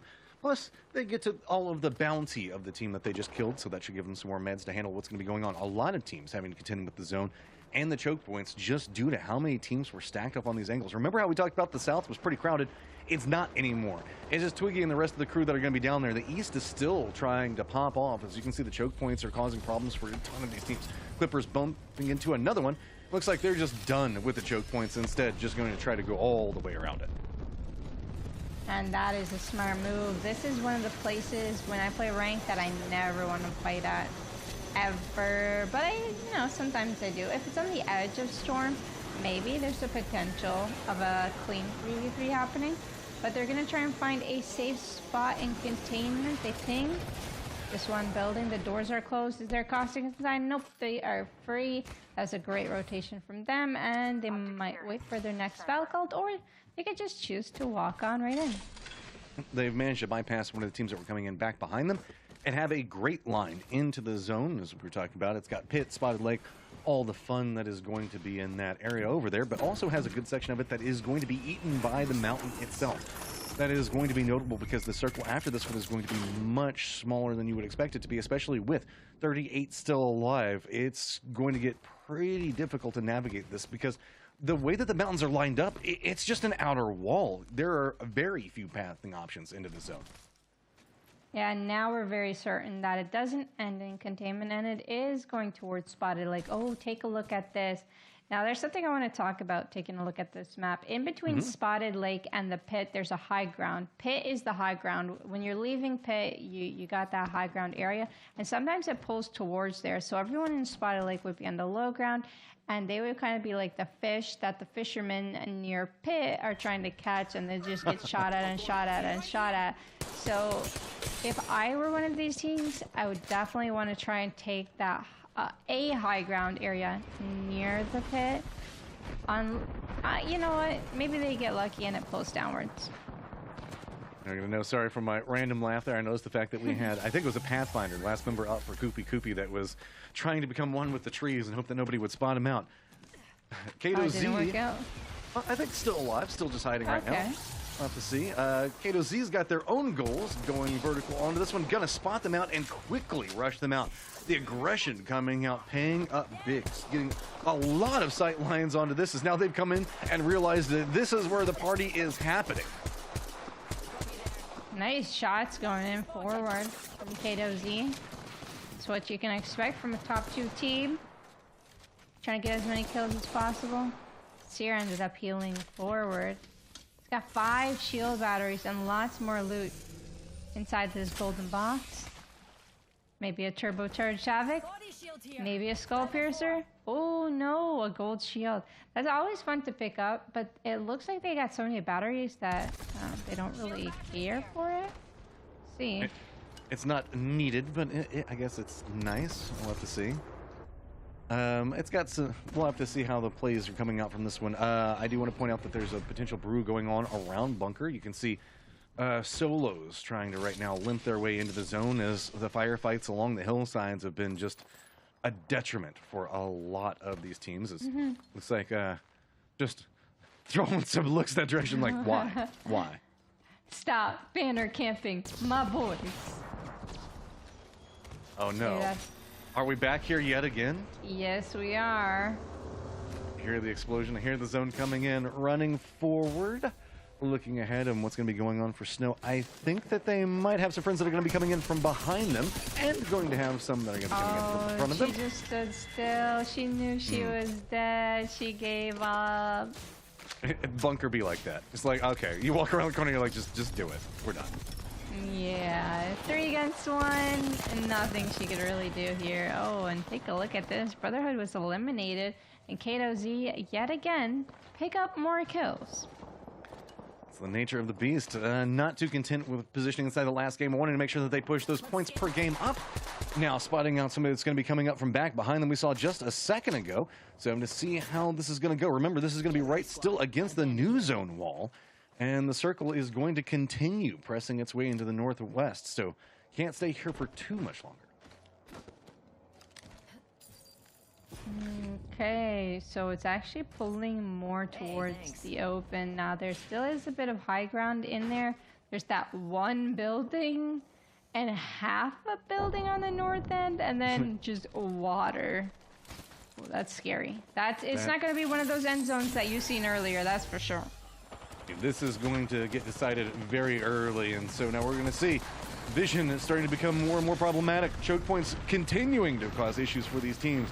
On the far west, you can see on the map, there are a ton of teams that are starting to get stacked up over here, and it's going to be KZ that we're watching, getting that high ground, getting the vision inside. I don't even know if you can call it high ground. It's more high air. They're just floating in place and harassing, trying to figure out how they're going to path ahead of this. Those are perfect scout shots mid-air. Not easy to do in a Horizon gravity lift, that's for sure. Great damage output by this team. Now take a look at where they are. They're still in zone. They don't have to push forward at all, but they are outputting a lot of damage towards this Wraith, just to make sure that they don't get pushed themselves, because they don't really have much places to go. They've got this one rock on the edge of zone, and then they're getting shot from the back, potentially, if they go more towards the west.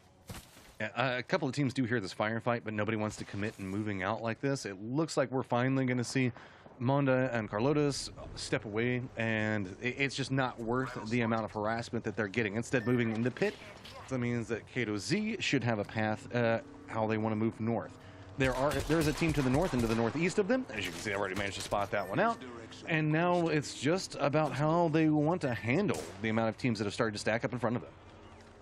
Shall we head this way? They're doing a good job staying calm. Charge rifle nearby now as well. Round 3 closing, so the squad should be dying off a little bit more slowly though. And there we go, Lifeline was eliminated. Now we're in our top 10 squad. Samamo on the kill feed took down Keanu Sweat. They got themselves in a little bit of a fight. Fast NF rotting down there. We don't play. Take a look at them. First place team. They got a knock. Yeah, they're in the northeast. They're trying to make sure that they finish this one out. Nobody's going into the zone yet. This is about as close of a fight we have near the zone as we've come across. And it's just about getting control over here. They are pretty separated out.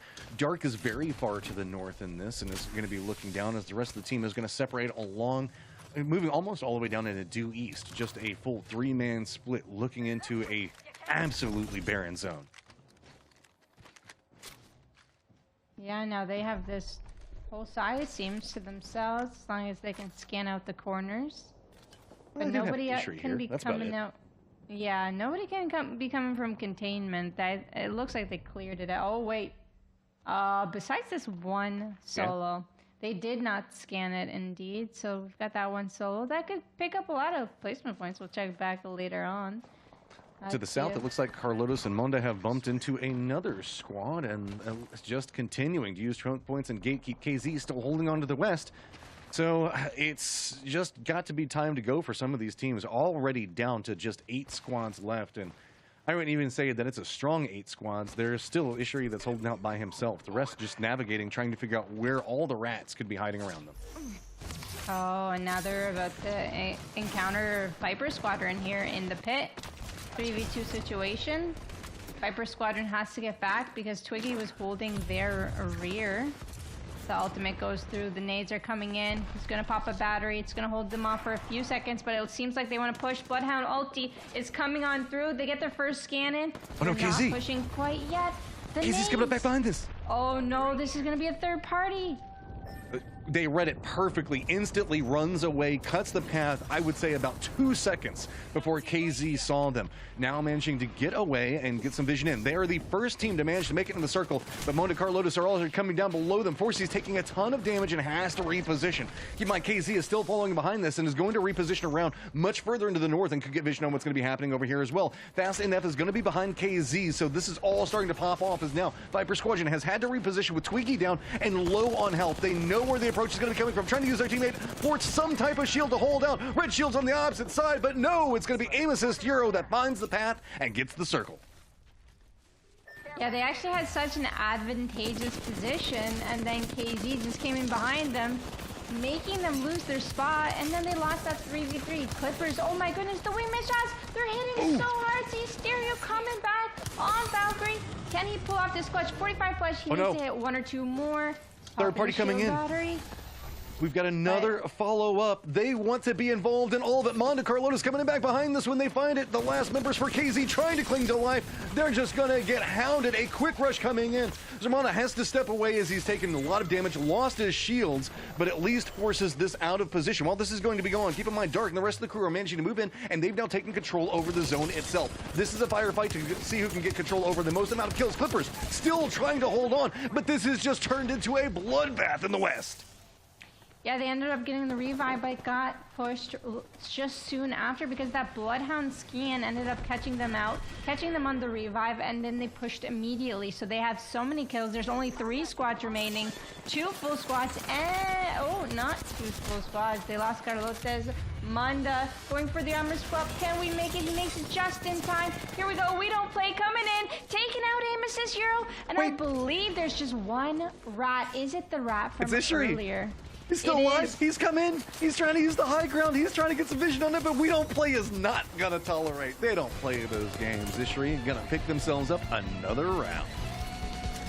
Ishri just got 9 points for ratting up until second place. Now that is very impressive, and it's odd because the team right beside them had a Bloodhound, so they're so lucky they didn't get scanned, and they're so lucky that team wasn't playing Seer because they probably would have gotten scanned. I mean, patience pays off because that game, well, it was a delay moving in between the games 2 and 3. It was absolutely lit. We talked about the fact that there was going to be a Baron circle, pretty open, and you can see the teams played around that perfectly. They understood what they needed to do, try to rack up those kills. And that was just a ridiculous ending, girl. Like, I don't even know where you would want to start breaking that down. From the choke points, from bunker fights, it's all over the place. Yeah, there was just so much that happened there, especially in that end zone. But We Don't Play. They came in at the perfect time, making sure that they were able to secure the dub, third partying in the perfect moment. They didn't go in too early when everyone was fighting there on the edge line near the mountain. And they just waited it out, and then it was just a 3v1 at the end. Back in, and oh, so many nightmares about this location. I'm getting like PTSD from trying to fight through it. But this was what you had to do in the circle. A lot of teams realized that into the pathing from the dropship into this, it just became a thing. Okay, we're going to have to fight. We're going to have to take paths that we don't want. And you just got to give it up sometimes. Like, okay, you got me. There's no way I'm going to make it out of that one. That's just the way Bunker is. Poor Ruby ended up getting caught out as a Rampart in the bunker. Guess it's not the best way to travel going into a bunker that has 3 people inside, but it's unfortunate. These guys were really lucky that KZ came in. It forced Viper Squadron to leave that chokehold, to not gatekeep them, and then they were able to get the high up on Viper Squadron. So it was just a matter of who came in at what time, which is crazy. I just love the play around this, though. Like Amos's Euro, they understood where that they needed to move. The fact that trying to take a fight from that position was just going to be terrible. Instead, leave the zone, go for the third parties, try to get more involved, and it's just going to be the fact that on the opposite end of that, whenever we look at Namka, We Don't Play, Rumux plays, as well as Dark, all of them managed to do a great job picking up what looks to be, 12 kills inside of that game. Excuse me, look at this accuracy by It's Dark. 65%. That's one of the highest we've ever seen in these qualifiers.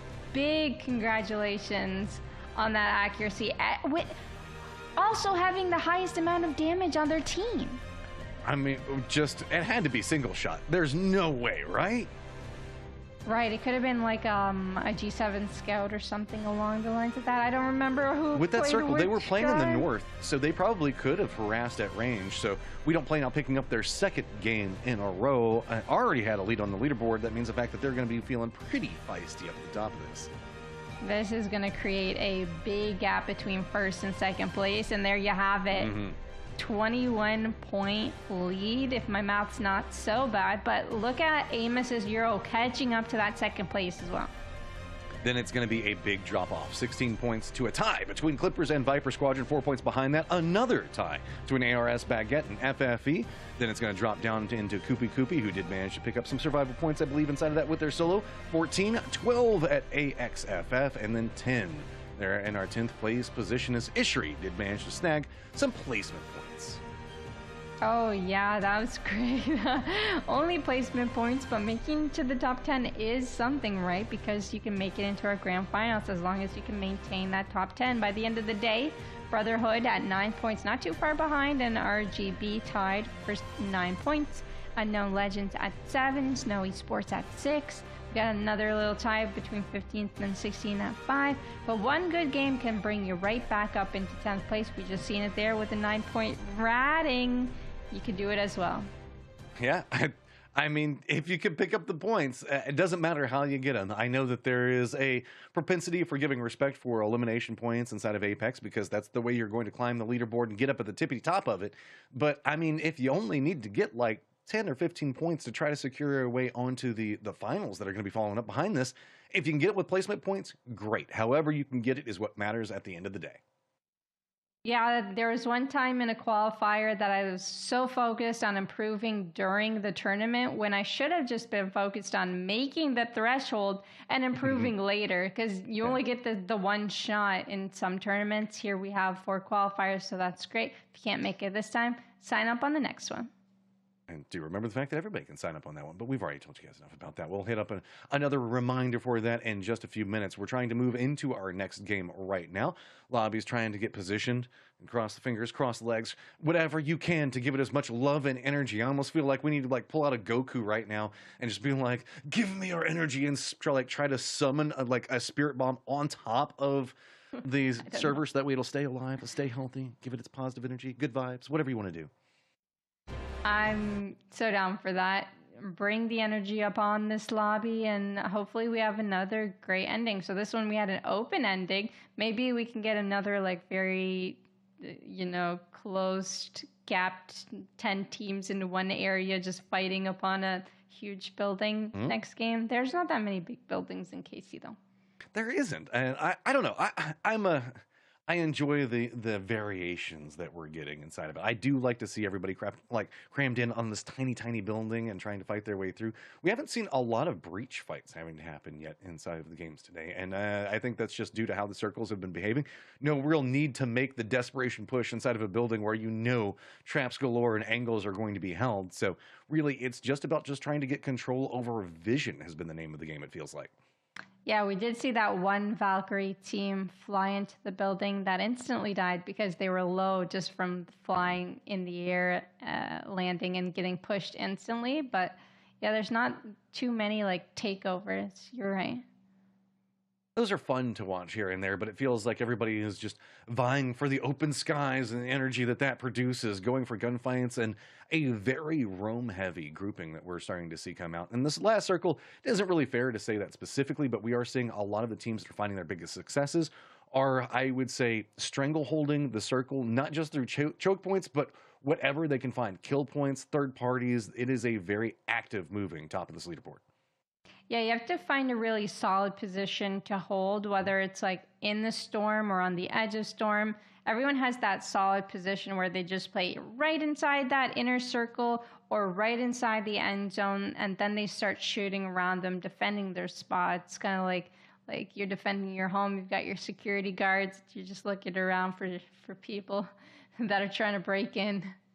Yeah, unfortunately, we haven't seen anybody leaning into the heavy defensive strategies because Caustic is Caustic, and we haven't seen many of those. I'm just now just remembering Bunker that we saw just a second ago, and then now just thinking of Caustic, and my brain is shutting down because it hurts me so badly.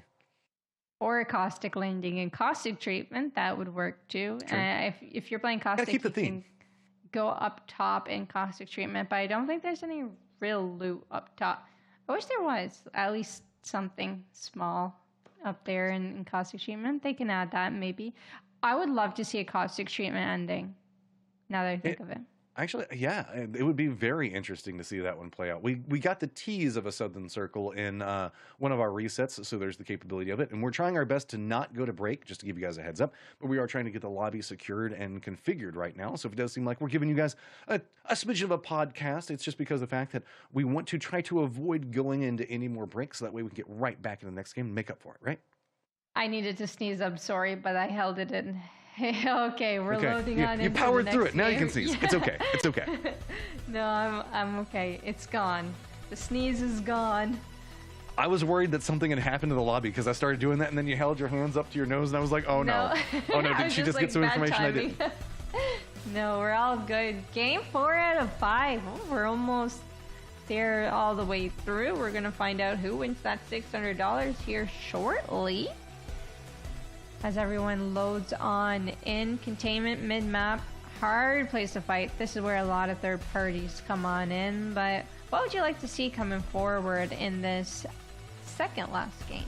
I like to see the aggression that we saw inside that last game start getting used. At this point, you got to start getting an idea on who's playing where the drops are coming into play, and getting a feel for that kill feed reading on who you think you can take and who you think that you might not be able to take. Now just start exploiting that. Whenever you start seeing the fact the kill feed starts moving and you hear the firefights next to you, get more aggressive, because the teams that are at the top are doing that. And if you want to try to get those top 4 spots and you want to try to hold those top 4 spots, that's what you got to do.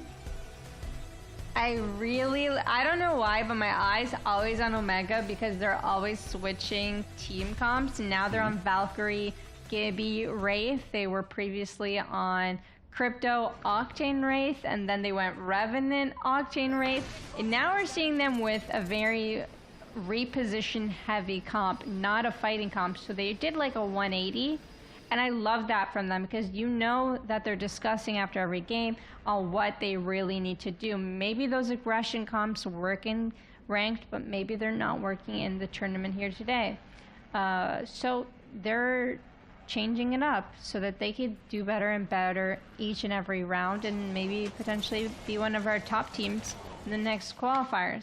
Take a look at this zone. As you wanted to talk about earlier, you wanted a south one. It's not quite caustic treatment, but we didn't get it. Really close, yeah. It's like they teased you with it. They just put it right on the outside of the zone. So that way I'd be like, ha, we heard what you said, but we're not really going to give it to you. But I don't know. I always enjoy fights around this area. You get that trench fighting that can happen sometimes to the north, but it feels more opened up.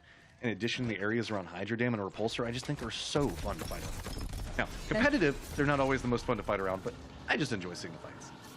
There's a lot of high ground areas, like a lot of tall buildings that you can stand on with zip lines, or now with staircases, they've added staircases into the into Repulsor, so you can climb up instead of needing a verticality legend that can get you up, like Pathfinder, Octane, Horizon. There's definitely that. We've got Viper Squadron, closest team there is, and it's wide open. They could choose any spot that they want, which is great. We're getting a little punch. This is something I do as well. When my teammate goes AFK to eat their cereal, I punch them in, try and get them into a safer spot than they were. Great teammate. Maybe just reading the map, too. That's what my teammates like to do whenever I start trying to figure out where we need to go next, and then suddenly I'm getting slowly battered the direction that they want to go. Makes it to where you don't get to make too many calls off that, but you're like, fine, okay, just bully me into where we're going to go. I feel it. Yeah, and you know what? Then you can AFK and chill a little bit, relax. Let them do all the heavy lifting for once, instead of you carrying all the time. Yes, you know, they bring me in for my knowledge of the map. My aim is not always the best, so if I can just get them to where they need to go, they can carry it from there. The spectators are just teasing us. They're like, hey, look, we know that you're both terrified of bunkers, so let's just keep going back here. Oh, yeah. That's one thing we talked about yesterday in my chat was sometimes the way you think is the way everyone's going to think. So everyone it might be safer to play edge with the zone on your back so that way no one comes in behind you. Meaning centrally, or the places that people are scared of, like bunker, for example, might be the safest places to rotate through. So really a mind game when it comes to a battle royale. Yeah, because you have no idea what the other teams might be expecting to try to accomplish and what their goals are inside of it. So We can see that this is a pretty open circle. Nobody's really grabbed center yet, to follow up from what you were just talking about. The KZ looks like they've got their own goals, taking some harassing shots over here to the very far west, and it looks like it's going to be Lord of Death. I believe this is the Bavarian squadron, just only in 2, so don't be surprised if now that they're getting harassed, they're just going to try to get away from this, but KZ doesn't look like they're going to relent. KZ are playing so well with the scout lately. I'm so glad to see it back on ground loot. Eshery with the Spitfire. Eshery's actually getting some kills now. That's awesome to see. Not playing as that solo rat anymore. Kato Z, nice Seer ultimate. Can see exactly where those 2 players are inside. They're not crouched up. We get the scan going. We get the hip fire Volt, and we take down Crazy Bad Man. Can we jump down with the G7 Scout or the Volt? We don't have the Volt reloaded, so we opt for the Scout, and it's done. We get those 2 eliminations. Great Seer play. Yeah, and this gives them control over most of the West. There is a team that's going to be to the kind of south, or technically it'd be southeast of their position, and a team to the north, but no rush from a lot of these teams to make it into the zone. Artillery even has 3 that are going to be stacked up fairly close to each other, might have pathing options problems as they move down into the zone. This is kind of the haves and the have-nots. If you dropped around in the side of the circle early, you have it, and if you dropped anywhere else, you definitely don't have the circle. Yeah, and everyone that had the circle last game does have to move. So Spotted Lake teams, Crash Site teams, artillery teams. There's 3 teams near artillery, and that's going to be a long trek for those 3, especially if they start a fight. They could get third-partied quite easily. Yeah, I mean, they've got the zone at their back, so they're going to have to continue moving, and I don't think that anybody realizes how many teams are going to be here. Akutsuki has managed to move away from it, but it's going to be FFE that's going to be on the tail end. Pick up that one. God Trio is going to be eliminated, and it looks like the new threat in front of them, Notatsuki crew, is going to be able to continue to basin. So that's going to be the end of our artillery fights, as it's just going to be a jump tower rotation. Yep, as they take that jump tower, there's another team fighting. It's Viper Squadron. They're fighting near end zone, so they've got this fight going on. Twiggy with the Volt, and they take down Brotherhood. You took a look at the map, you only seen 2 teams here in the end zone, quite opposite of what you've seen in the first few games. So they saw the first team that they could, and they just completely W-keyed and killed them. Unfortunate for Brotherhood that there was no one else around, and when there's no one around, the aggressive team can really do whatever they want because there's no repercussions for W-keying. And now we're seeing everyone on the edge of the zone. It's kind of what you see in tournaments where once the later the tournament goes, less and less people rotate very fast. And that's exactly what you saw there, unfortunately, for Brotherhood. They tried to play it smart and ended up getting caught out. Clippers is still just trying to maintain this movement so that way they can get some controls over areas. AXFF now down 2-1, and it's going to be the last man standing for their squad is going to be the last Dave, who's already taking some zone damage. Going to be just causticing it up all around him and dares anybody to move in the air. Carlotus is going to get some meds back up. It looks like just trying to defend up on angle. There's just no way to survive that. Just too many different angles to try to defend up. Carlos is now going to come in, and the rest of the squad should be able to rotate in pretty close to Hydro Dam from here on out. Carlotes almost died to the storm. If Carlotes died to the storm, then it would have been a 1v1 and doable, but unfortunately, Caustic stuck underneath the building. Playing Caustic, we were talking about it, sorry. We were talking about playing Caustic and how hard it is on this map, and unfortunately, once you're underneath one of those buildings, it's so hard to get back into it. We saw KZ for a second. They got shifted out of the zone. It was going to be Color Bucket, Crystal, and King Stefan that did some light harassment while they were trying to third-party somebody and force them out. But now KZ should be coming in back behind them. We'll have to see how that fight's going to continue to brew.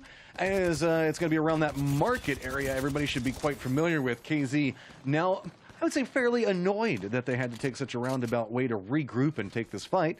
Looks like they're just going to continue to force their way in. And it looks like they're going in slowly. We don't play, picking up some more kill points and some loot. So you see that number 1 team do number 1 team things. Kato Z are in a fight. That Arcstar's perfect. Crystal might end up going down off of that. Getting shot from the side. Crystal ends up going down by Kai Sho. and the battery is going to be popped. RGB was eliminated.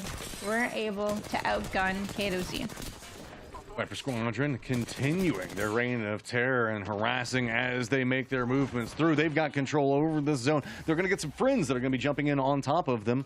They hear this firefight going on. Twiggy is down at the time, but should be able to get rezzed as they want to. Instead, they're just going to want to make sure that they finish out this fight. You can see closing out the walls. Now the push is going to be coming in. It's just a matter of hitting these last couple of shots, and Viper Squadron continuing to rack up kills. That's awesome. Forsey had a great line of sight.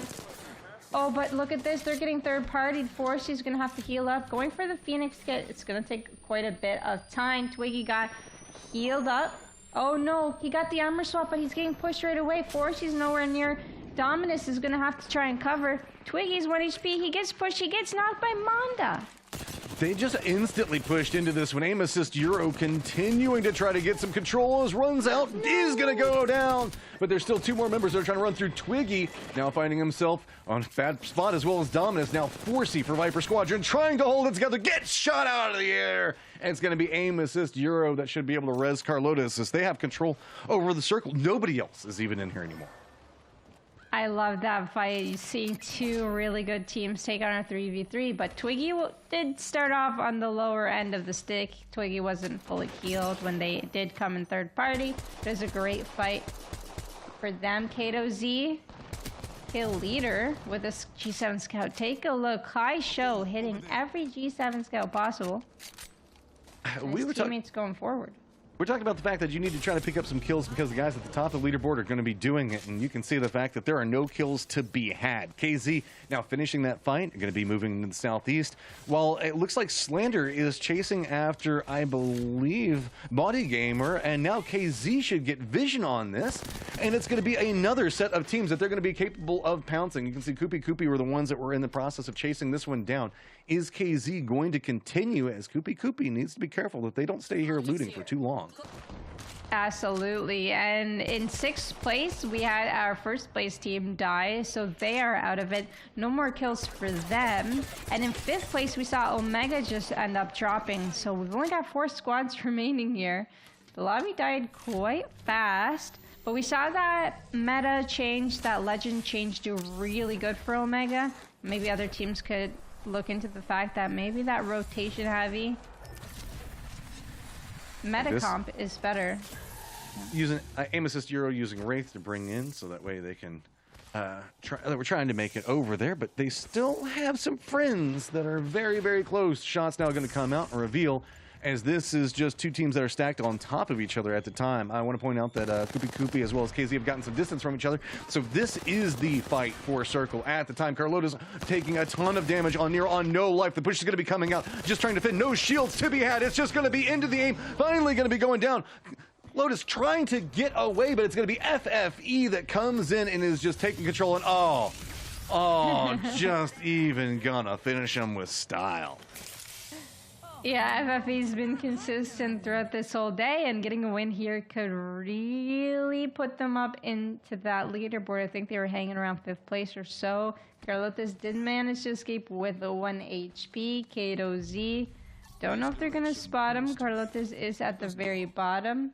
Oh, yeah. And we might see a 3v3 here. He might actually get away. You heard this, so let's see how K2Z wants to play. They're going to be moving in right in behind FFE. They can, if any shots come out, that's going to reveal position.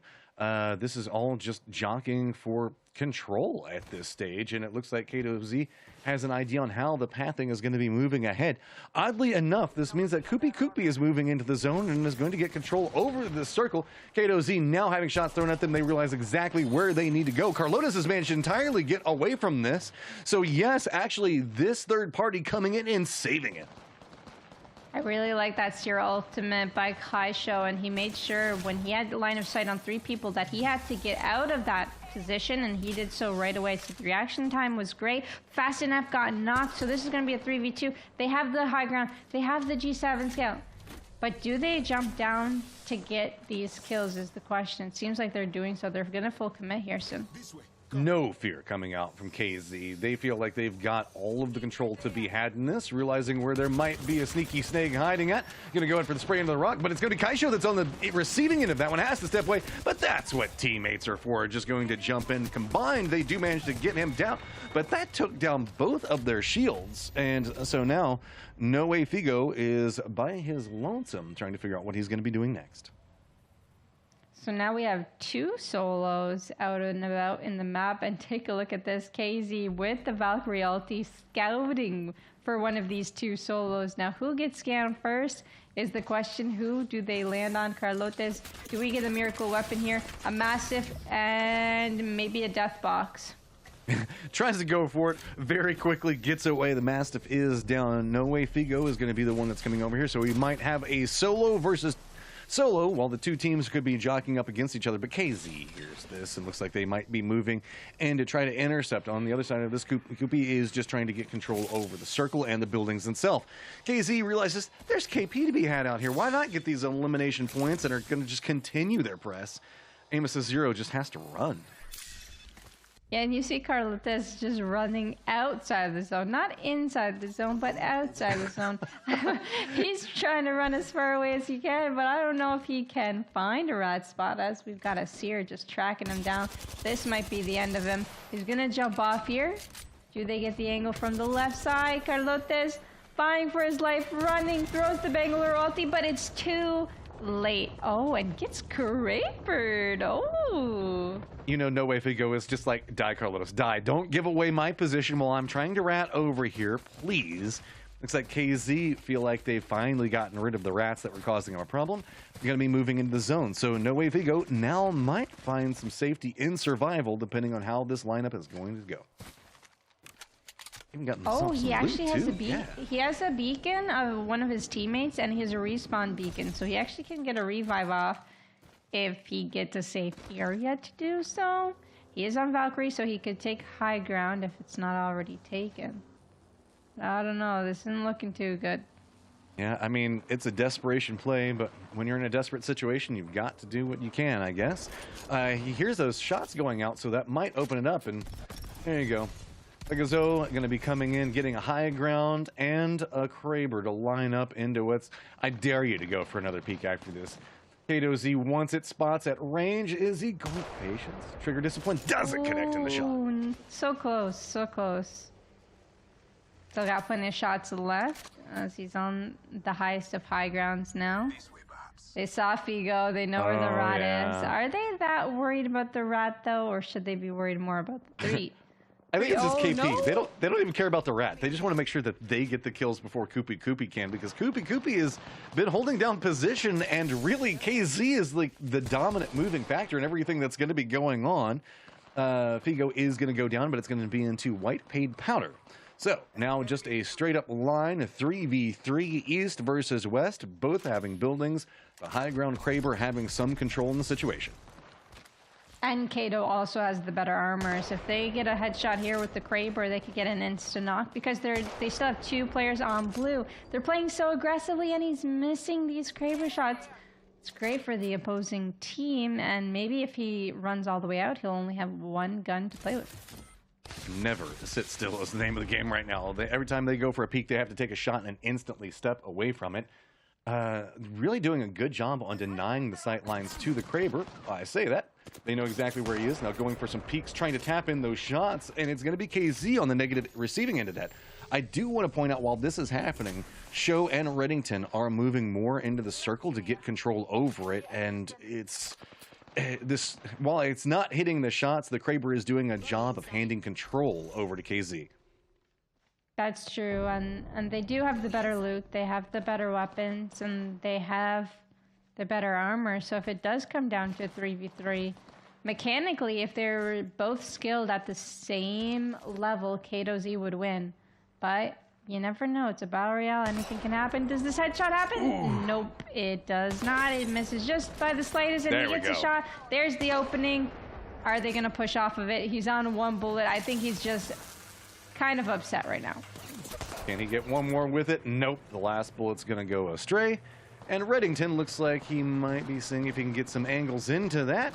and is going to be able to find some damage and continue to harass. Kaisho now going to move into low ground, and you can see that the circle is going to continue to be a problem for him. It's going to be on the other side of this. Pegozi now going to see if they can get something out of this one. Slowly holding it out. Does get the throwables in, doing the damage. There you go. Now it's all just turning up gravy. Kato Z playing much more aggressive. Does have one of their members go down. Reddington, Kaisho now looking into this. They do have control over the top, but they've got control over near on everything else as well. So Kato Z finding themselves another win as well.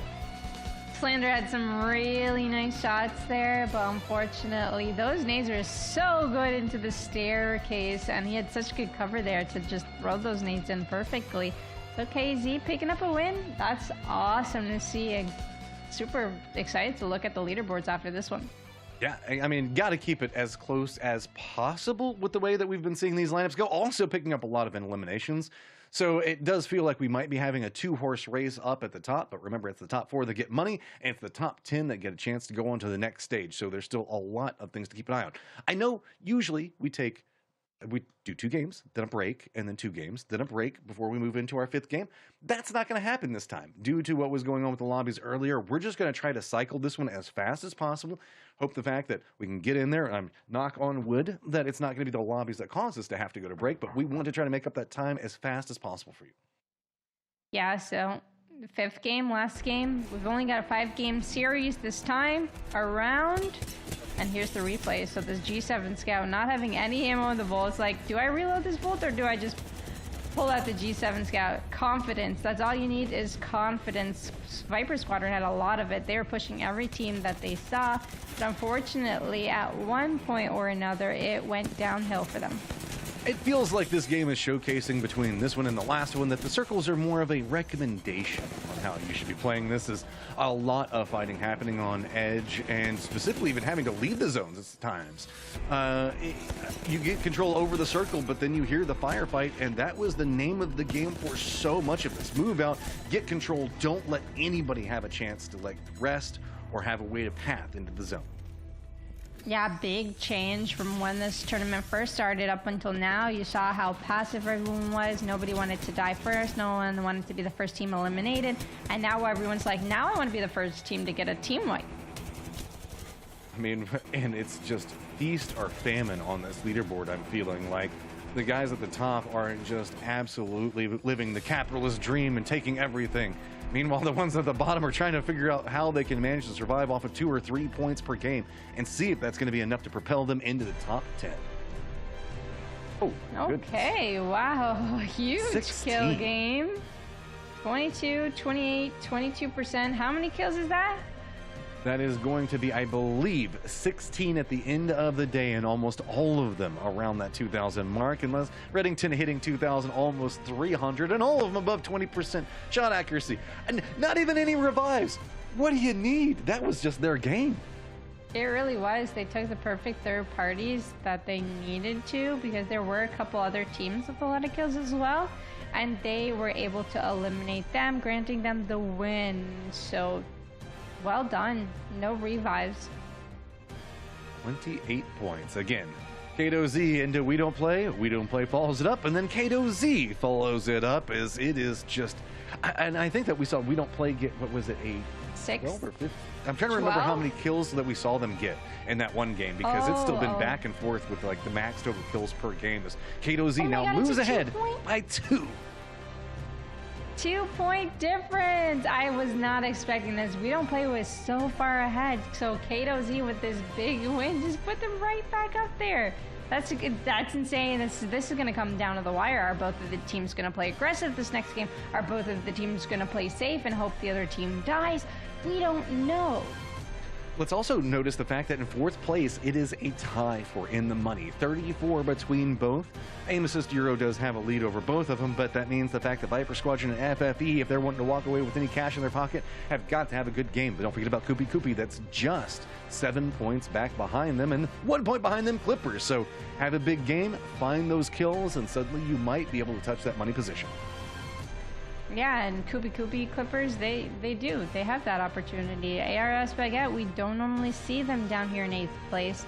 Not having the best day today. Could be a map change. Could be you know, the difficulties of the day, but they're down there with AXFF and Sakeli. Sakeli continuing to keep 10th place, and they just need to do it for one more game.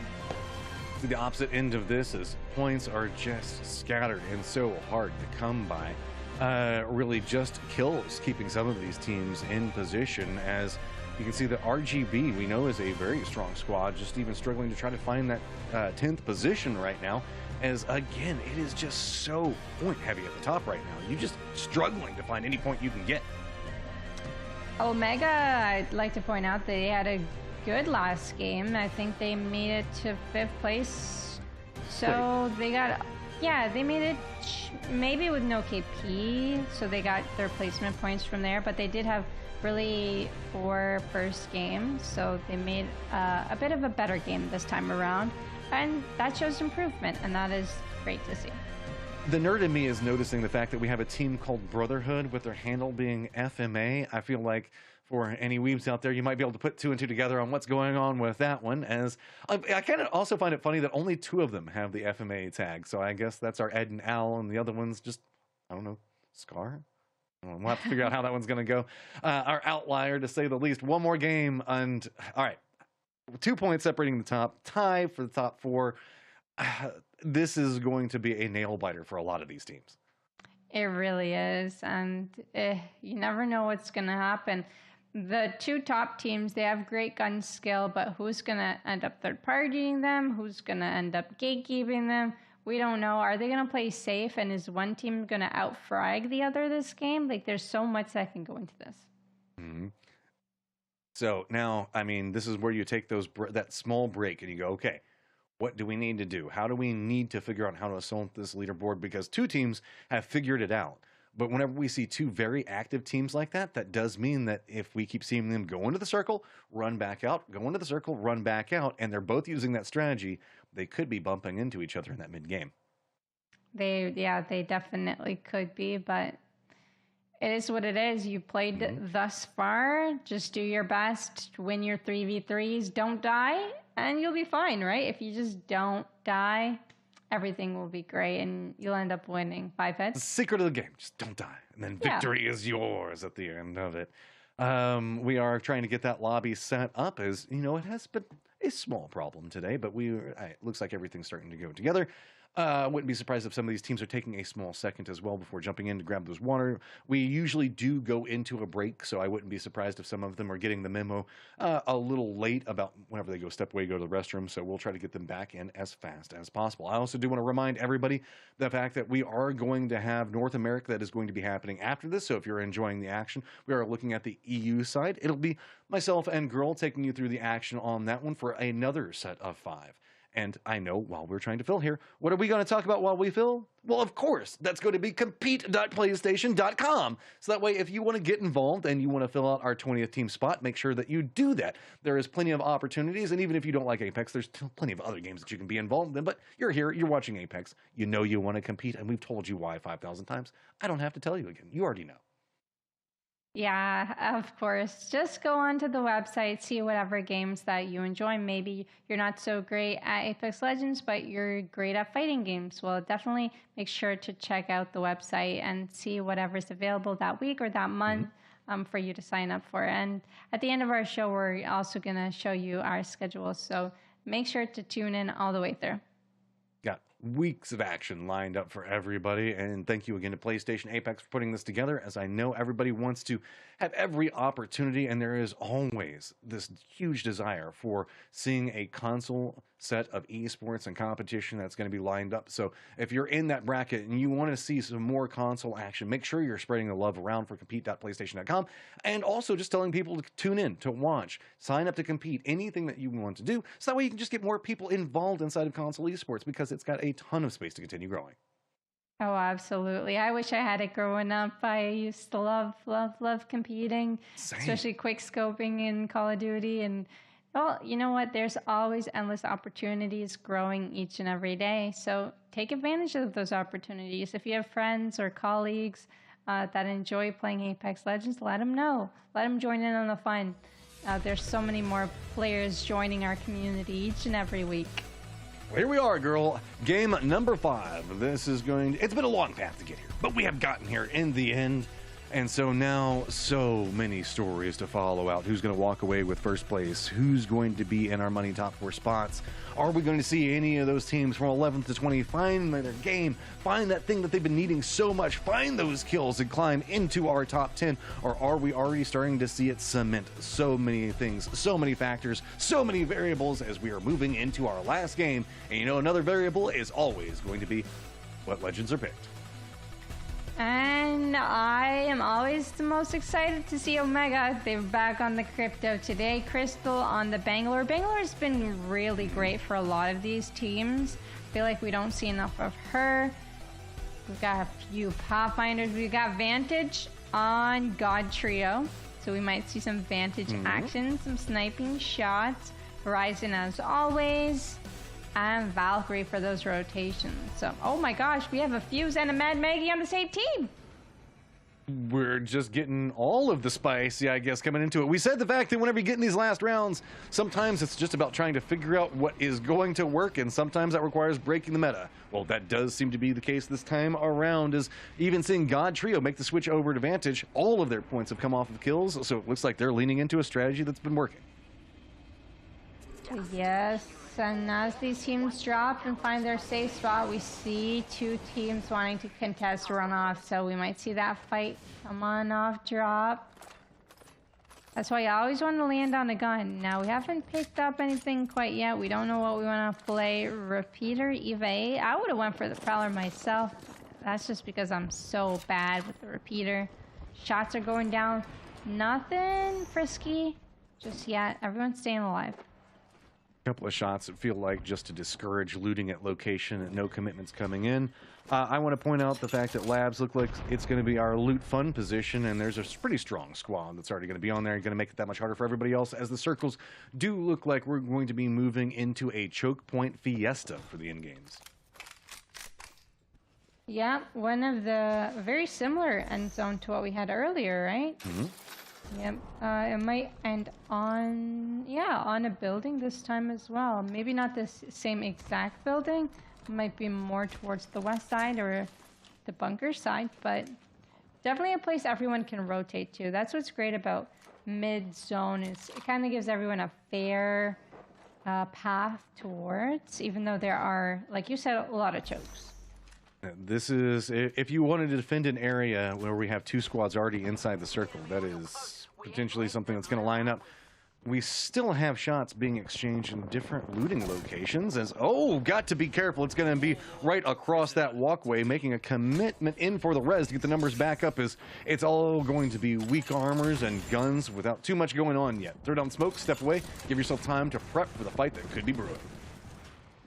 That was a really good revive, instant revive as well. There is a team right outside, and oh my goodness, take a look at that flying Valkyrie. Oh, they've got shots through the window. Very nice evade shots, but we need to hit one other good one. We weren't able to. Oh my goodness. Take a look at who came in sweeping up this KB. Of course, got to get those kills early. Points per game is just an insane number at this stage. I think what are we seeing? Something like 12 to 15 coming off from them? I don't even know. It's just an absolutely ludicrous number that they're capable of pumping out. Now, just going to go ahead and continue on their merry way. They've managed to kill somebody, so now let's just see what's going to be happening next. Do they have another area that they can try to get control over? And Omega doesn't like rocks. This crypto seems to be a tad bit frustrated, maybe because there's no beacons around. You never know, but gotta play the game, make these rotations. It's been a tough day for some of these squads, but you do what you can.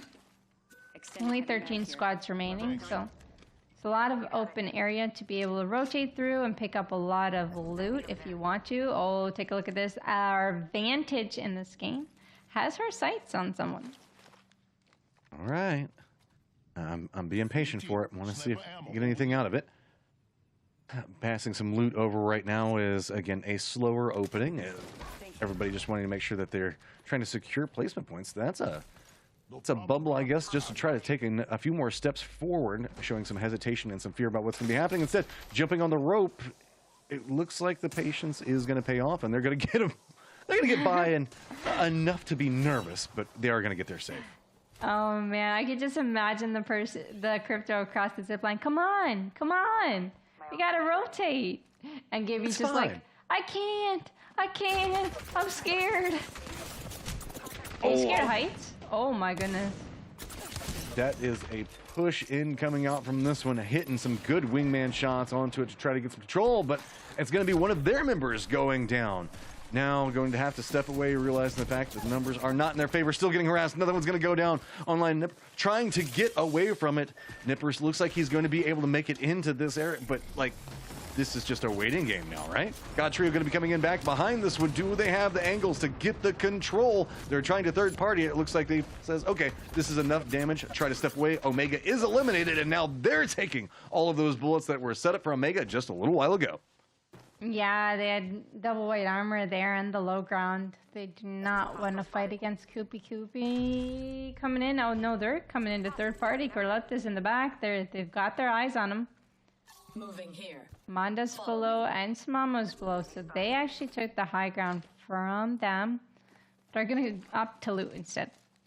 Take one down and pass it around as everybody is now moving into the ravine and chasing each other.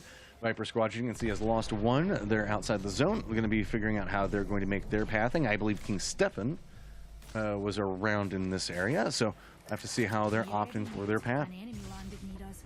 Where are they going to go? Well, they got the banner, so they're going to be able to get the full recovery and the revive. And still only round one closing, so they have time. They're just going to make sure they have enough flash meds to survive through the storm. And they don't necessarily have any crafting nearby, I don't think. Not that I see. So it will be a long way into the storm. I love this coming out from Koopy. They got their position points earlier. They started making their climb on the leaderboard. They realized this is the last game. So now starting to be much more aggressive. And you can see jumping into a lot of third parties. They have vision on what's going to be going on. And they're harassing a team that's been fighting for the top of the leaderboard right now. The problem with it is the fact that when you take a fight with a team, that squad, that's going to be that strong. You're going to have one of their members go down. And now it's just going to be trying to escape the sight lines. Oh no, you were just saying how you love the aggression from them and one of them goes down instantly. That's too bad, but actually the other team's getting third party. They could maybe come back for... Nope. Stereo does get thirsted. Amos Stereo going to be following in right behind this one.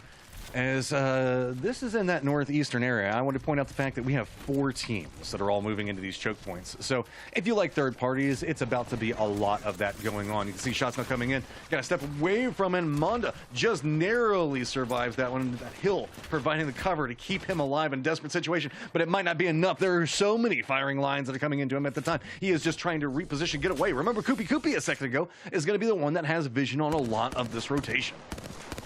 And he goes for the shots. Hemlock, hard to hit when it's that far away. Amos is hero. They need to get this recovery. He's so down far below, but hey, this is the advantage of playing Wraith. He's going down. He's using the Wraith portal to recover his teammate, but it doesn't go as far as he would have hoped, so he goes back. Unfortunately, that portal is not going to reach his teammate. He's scared because there's so many people nearby. I guess he spotted one over there on the right, so he wasn't going to go down further and get caught midair, because once that portal runs out of the percentages, that portal could end up mid-air falling down, and you cannot get right back in it on right.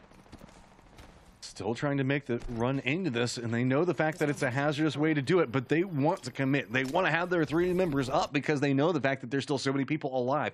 And this is our firefighting squad. They love to take these fights. They do get the res, and they do manage to reposition away from it. So now, feeling much more comfortable and trying to traverse this hillside, they've got to be careful. This is not inside the zone.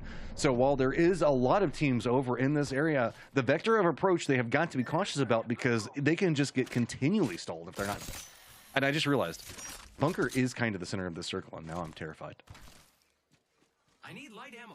Oh yeah, it is in the center, but it never ends inside of bunker. I don't think it can. So that you just gotta, keep into account. But it can land like right outside of bunker. So a bunker team could have a really good position. could end south of bunker. A lot of teams there on the south that are about to encounter each other, 3 of them.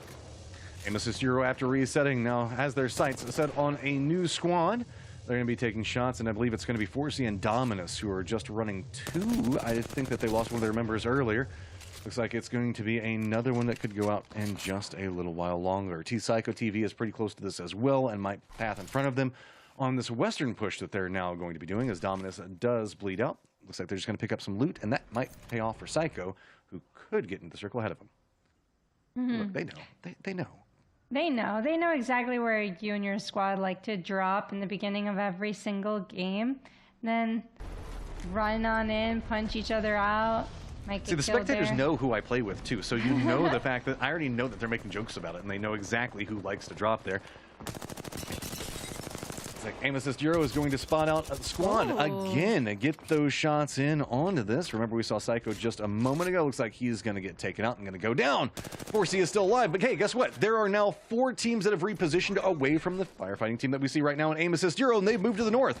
And that's going to be a different angle on what we see Amethyst move for. That firefight is going to be its own weird thing that's brewing in itself. Well, actually, they might just be taking a weirder path into it, as it's going to be Brotherhood with 2 members still up, trying to hold the line. Oh, very nice here. Ult very much needed as well. White armor against purple up top. He gets the scans off. He tries shooting to his left. He gets instantly killed. There's nothing much he can do. It is all of Amethyst Euro here, and it's a 3 versus 1 situation. Jumped back into this. They know the fact that there is just people limping out of this. Brotherhood gets eliminated, but there's still SY that's in this position as well, so we'll have to see and make sure how this one moves forward. I don't know if they know exactly where they're lined up. Never mind, they're already taking shots at them. They know, and they're not going to be baited by all of these portals and being juked around everywhere. They're going to stay stacked up next to each other and make sure that they can control it. On the outside, we have more teams that are starting to try to find their way into it. Going to be able to finish this one out. Got to be careful. Awesome Manda does prove the fact that he goes a touch too far. Fudo trying to make the push into this one, still going to be trying to use the Wraith portals to just juke around through it all, and is finding some success. With the punch for fly kick disrespect there. Very nice volt shots. Just trying to stay alive. And does so for the time being. Really nice angles here. Samama might end up going down too. That's 2 not. Can we stay alive for a little bit longer? Using the door? No! Unable to. And guess who it is? We don't play. Coming in to pick up some points and end everyone's misery inside of that building. Note the fact that we still have KZ that's going to be playing into the west. This is just still a battle for the #1 position. Who's been able to pick up the most kills? Are we going to see a more aggressive play along these lines? It looks like they're just content to have the control over their sight lines that they've got from right now. While we're looking at this, the circle is to the southeast of that bunker entrance, and a couple of teams are playing the opposite side of the cliffing and the opposite side of bunker and might have to pass through here. Most notably, it's going to be No Way Figo and Forsey TV. Both of those are going to be very important names to keep an eye on for the overall leaderboard. Yeah, and take a look at his weapons. G7 Scout and Mastiff. And on top of that, it's Golden G7 Scout. And he's playing Seer, so he can't get ratted on if he's scanning this much. Very high sensitivity, by the way, on Seer, which is needed. I was playing on low sensitivity, and it is so hard to make a 360 to make sure no one's in front of you or behind you. So you got to have one of your highest sense players playing on Seer, but really good loot. Another Golden G7 Scout? How many of them do they give out? Do they give them out for free? Apparently, that's just the new thing. Everybody's going to get one. You get a G7 Scout. You get a Golden G7 Scout. But now FE is going to have to compete against KZ's Fireline. That's KZ. Yep. And they got thirsted. They stepped out because they were wanting to go for this and now find themselves being caught on an unexpected angle. FFE looking into this. Reddington now has to be careful with this firefight. Everybody that was in the zone is now starting to come up back behind them, and they're finding themselves pinched. They still have 2 members up, and they have some defensive lines that they can play from, but they have to be very careful about how they're navigating this fast, taking a lot of damage. He's going to go down, and now FFE on 2, still looking into KZ, but watch out. It's going to be Dark and the rest of the crew that are going to be coming back behind KZ. Not a lot of time to be had. Oh, and there's no cancel on that either, so he ends up getting a revive off and getting the battery. KZ not looking so good in the position that they're in. They're going to go down. Reddington is down, so they only have one member live on KZ. This might be it for KZ. We Don't Play might end up winning if they have more kills and a higher placement. I think that's We Don't Play coming in for the third party to make sure that KZ ends up getting eliminated.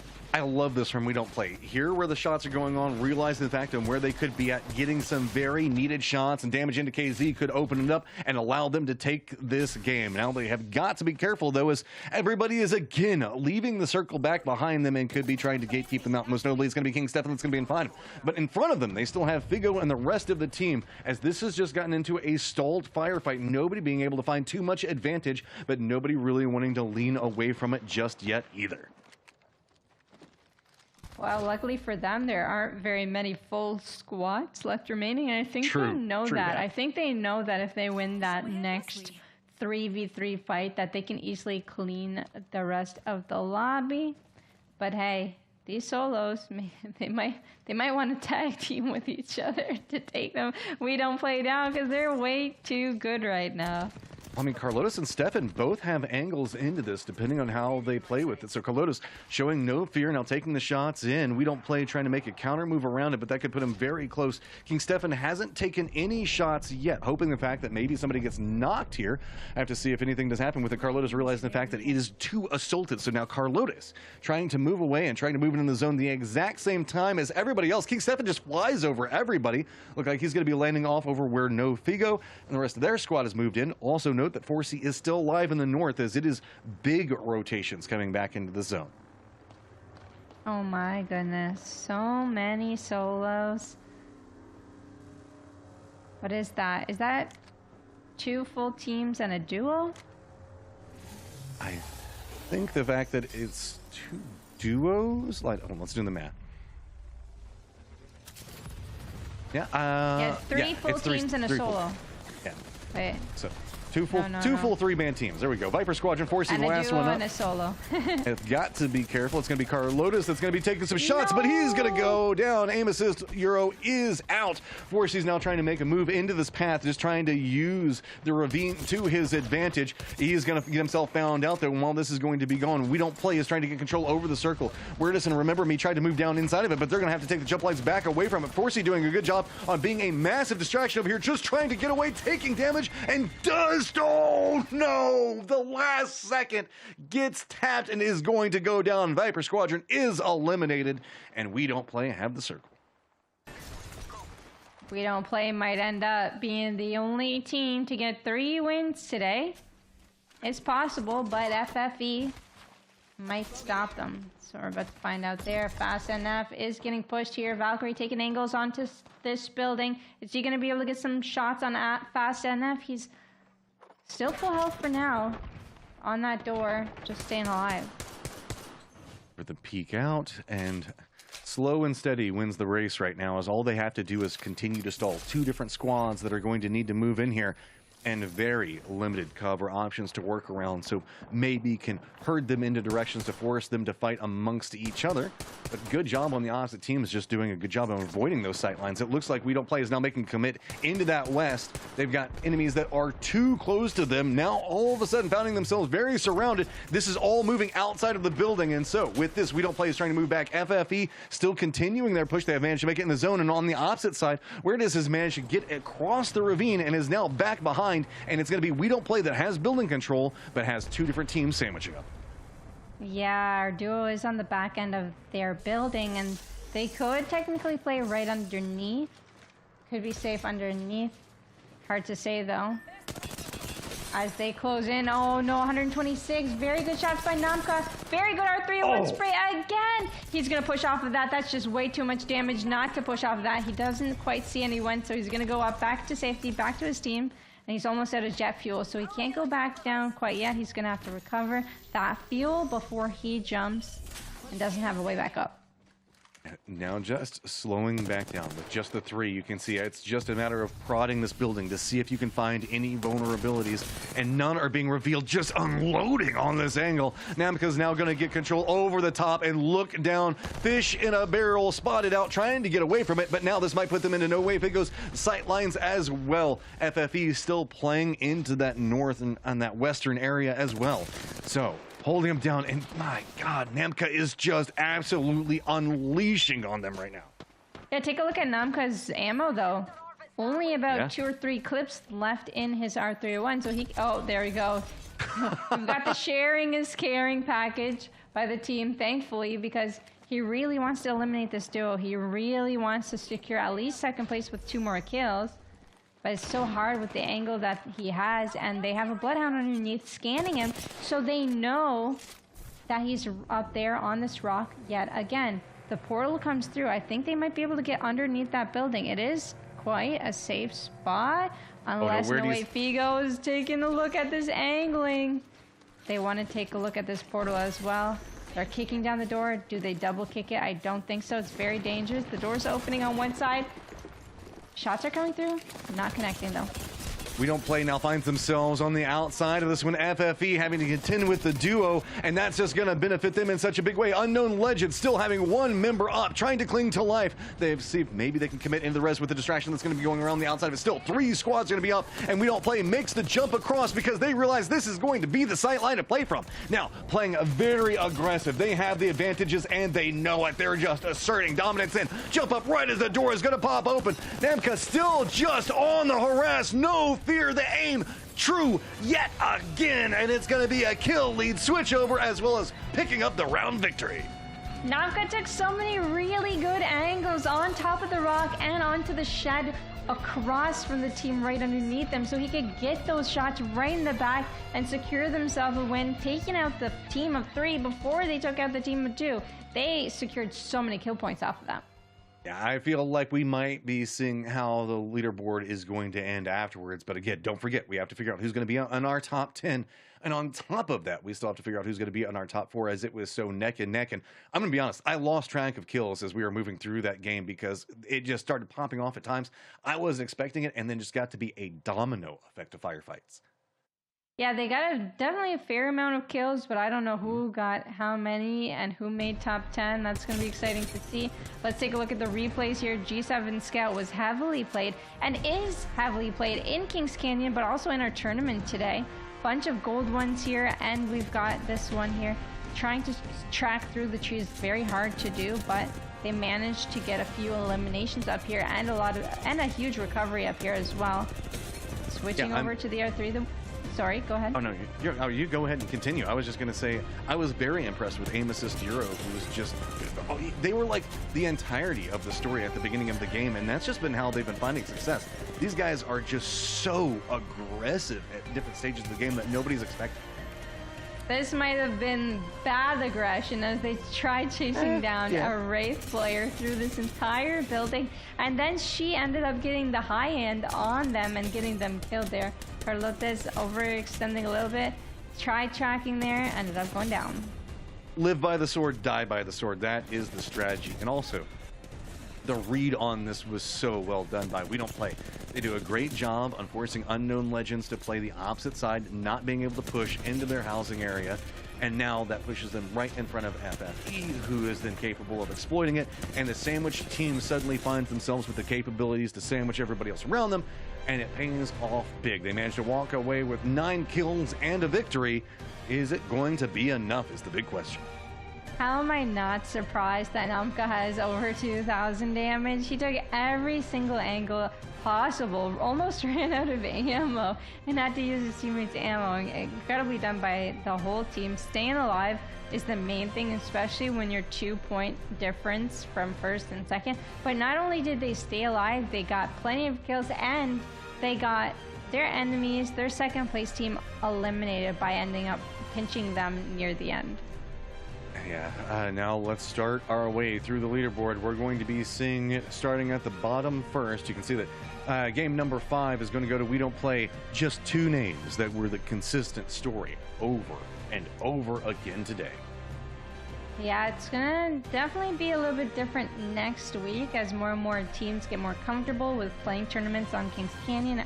As we said earlier, it is hard to get comfortable on a tournament map that you haven't played consistently with, and with the new changes, with the new legends. It's crazy to see.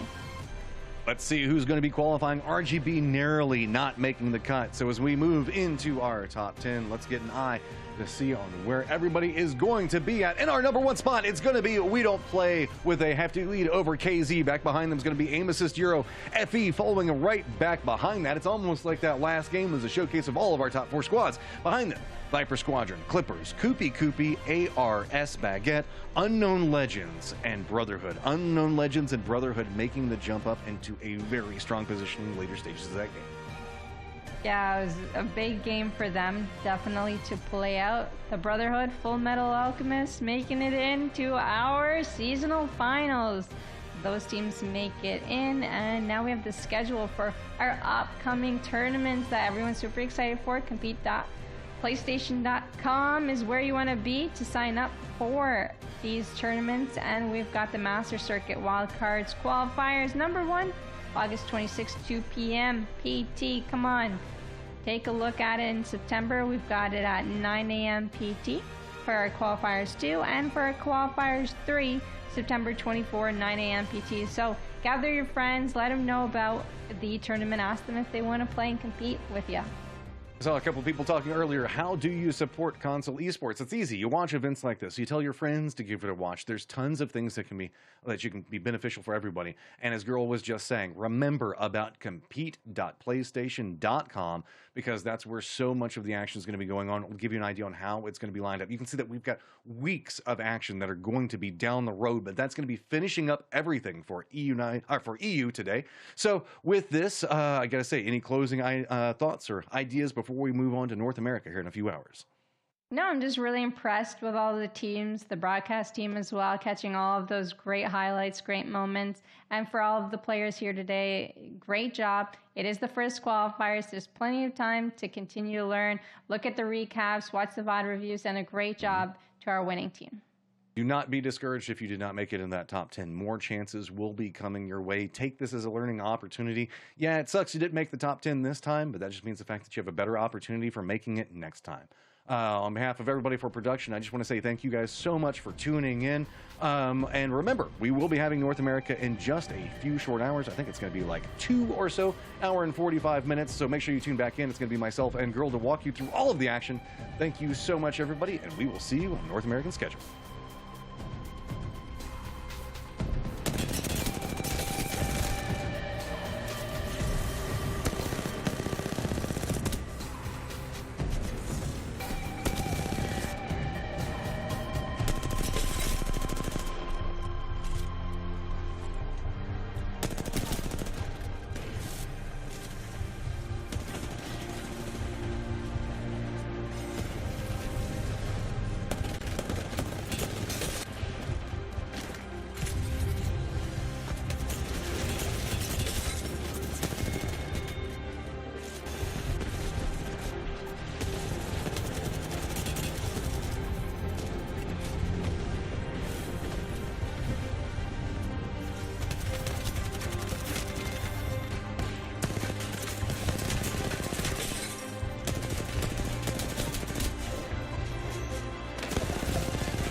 PlayStation.